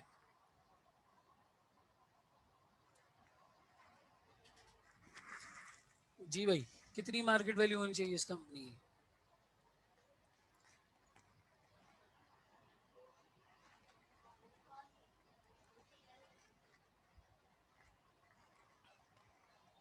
$18.89।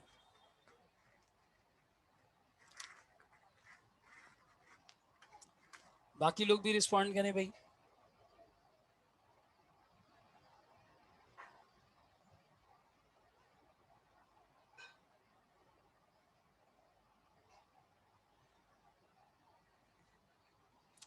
चले जी, 18.89 कैसे निकाला सर?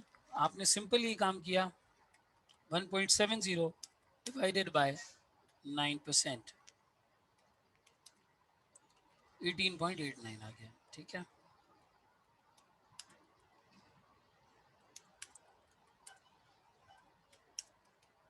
18.89 ये कैसे निकाला सर? मार्केट वैल्यू के बारे में हमें पता है, इक्विटी की मार्केट वैल्यू के बारे में, this is equals to dividend divide by K. Dividend divide by K, तो डिविडेंड यहाँ पे हमारा कितना था? 1.70 था, और के यहाँ पे हमारी कितनी थी? तकरीबन 9% थी। ठीक है, तो ये हो गया 18.89। 18.89, ठीक है जी। आसान सी एक्सरसाइज है, बिल्कुल सर आसान सा है। लेकिन सर असल ज़िंदगी में कंपनी कांस्टेंट डिविडेंड देती नहीं है। दुनिया में वाहिद अगर कांस्टेंट कोई चीज़ आपको मिलती है तो वो इंटरेस्ट है। हर पीरियड में इंटरेस्ट आपके बैंक में आके गिर जाता है अगर आपने पैसे बैंक के पास रखवाए हुए हैं। लेकिन दुनिया का सबसे लोएस्ट रिटर्न आपको बैंक देता है। दुनिया का सबसे लोएस्ट रिटर्न आपको बैंक देता है। ठीक है, ऐसा कभी भी नहीं होता कि बैंक जो आपको रिटर्न दे वो सबसे ज़्यादा हाईएस्ट रिटर्न हो। अगर ऐसा होता तो सारे लोग पैसे उठा के बैंक के पास रखवा देते।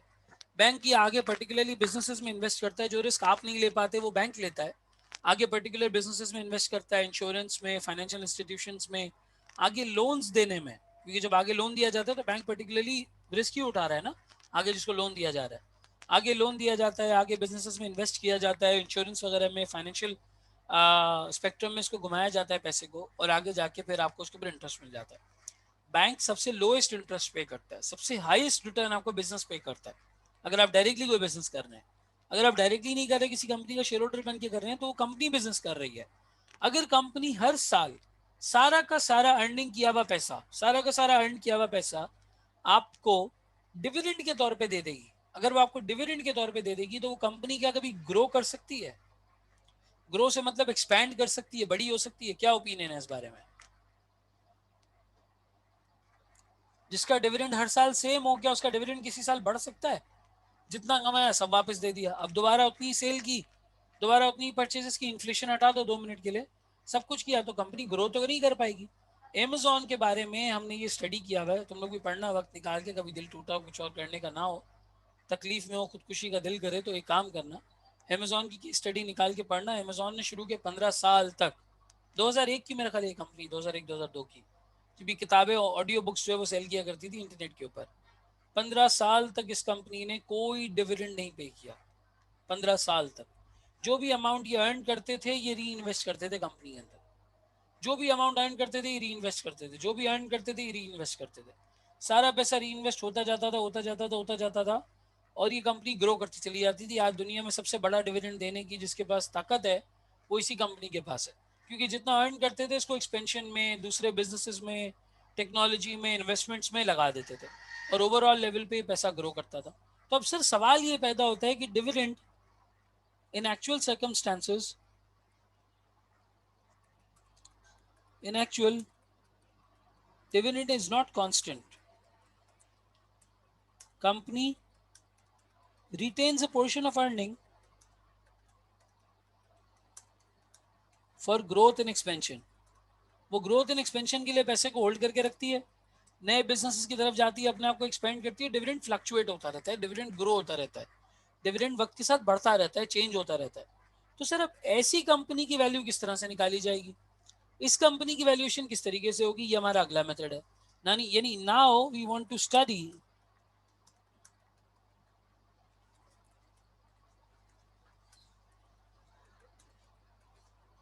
डिविडेंड ग्रोथ मॉडल, कि जब डिविडेंड फ्लक्चुएट होता रहता है, डिविडेंड चेंज होता रहता है और वक्त के साथ साथ डिविडेंड बढ़ता रहता है, तब क्या सिचुएशन होनी चाहिए।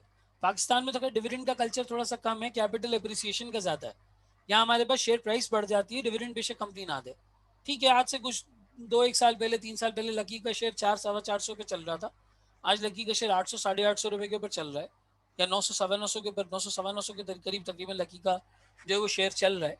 तो बेसिकली कैसे चल रहा है, लकी किया को एक्वायर कर रहा है, इंडिपेंडेंट पावर प्रोड्यूसर के तौर पे जा रहा है, और जो है वो तरह तरह के बेसिकली जो है वो काम कर रहा है, अलग अलग जिहातों में इसने इन्वेस्टमेंट्स की हुई है, इसका डिविडेंड बढ़ता जा रहा है। तो अब हमें ये स्टडी करना है कि डिविडेंड जब ग्रो होता रहे, जब चेंज होता रहे, तो डिविडेंड ग्रोथ मॉडल कैसे अप्लाई करेंगे और ग्रोइंग डिविडेंड में वैल्यू कैसे निकालेंगे। ये हम इंशाल्लाह ताला अब अगली क्लास से स्टार्ट करते हैं, क्योंकि आज अगर हम ये बात स्टार्ट करेंगे तो ये मुकम्मल नहीं हो पाएगी, और फिर हमें नेक्स्ट क्लास में शुरू से लेके चलना पड़ेगा। तो खैर कोई मसला नहीं है, यहाँ तक रखते हैं इसको। इंशाल्लाह ताला नेक्स्ट क्लास में हम डिविडेंड ग्रोथ मॉडल से स्टार्ट करेंगे। Sounds good? ठीक है जी, समझ आती है बात? जितना पढ़ा वो समझ में आया भाई?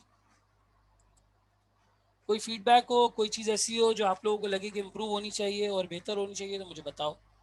वैसे तो खैर हम आगे बढ़ते जाएंगे, तो मैं फीडबैक तुम लोगों का हमेशा लेता रहूँगा, लेकिन ये 2 classes the, what ever the case में भी जो भी सिचुएशन है वो जहन में आए तो वो बताइएगा इंशाल्लाह। फिर तुम्हारी नेक्स्ट क्लास अब मेरा ख्याल है कमिंग फ्राइडे को लगेगी। टाइमिंग्स तुम्हें कम्युनिकेट कर दिए जाएंगे इंशाल्लाह ताला। मोस्ट प्रोबेबली फ्राइडे को 7 से 10 होगी रात में, ऑफिस आवर्स के बाद। ऑफिस आवर्स के बाद 7 से 10 में क्लास होगी। 7, 7:10, 7:15 तक हम स्टार्ट कर देंगे इंशाल्लाह, क्योंकि मगरिब का टाइम करीब करीब ही होगा, तो थोड़ा सा हम उस तरह से स्टार्ट कर लेंगे। और भाई अगर तुम लोग फिजिकल आओगे तो मैं फिजिकल कर दूंगा, अगर तुम लोग बोलोगे सर लाइव ले लें तो मैं लाइव कर लूँगा। अमूमन स्टूडेंट्स जो ऑफिस वर्क वाले होते हैं, क्योंकि तुम लोग सब ऑफिस जाते हो, वो वीक डेज में फिजिकल का मना कर देते हैं। मेरे लिए कोई मसला नहीं है, मैं फिजिकल भी आ जाऊँगा फ्राइडे को 7 से 10। लेकिन वो 6 बजे के बाद अगर लॉकडाउन का मसला हुआ या ऑफिस से आने का मसला हुआ तो फिर हम लाइव रख लेंगे। बाकी सैटरडे संडे तो हम फिजिकल रख ही सकते हैं, कोई ऐसा मसला नहीं है। ठीक है जी, चलें यहीं तक रखते हैं इंशाल्लाह इसको, फिर हम नेक्स्ट क्लास में कंटिन्यू करते हैं। Thank you so much.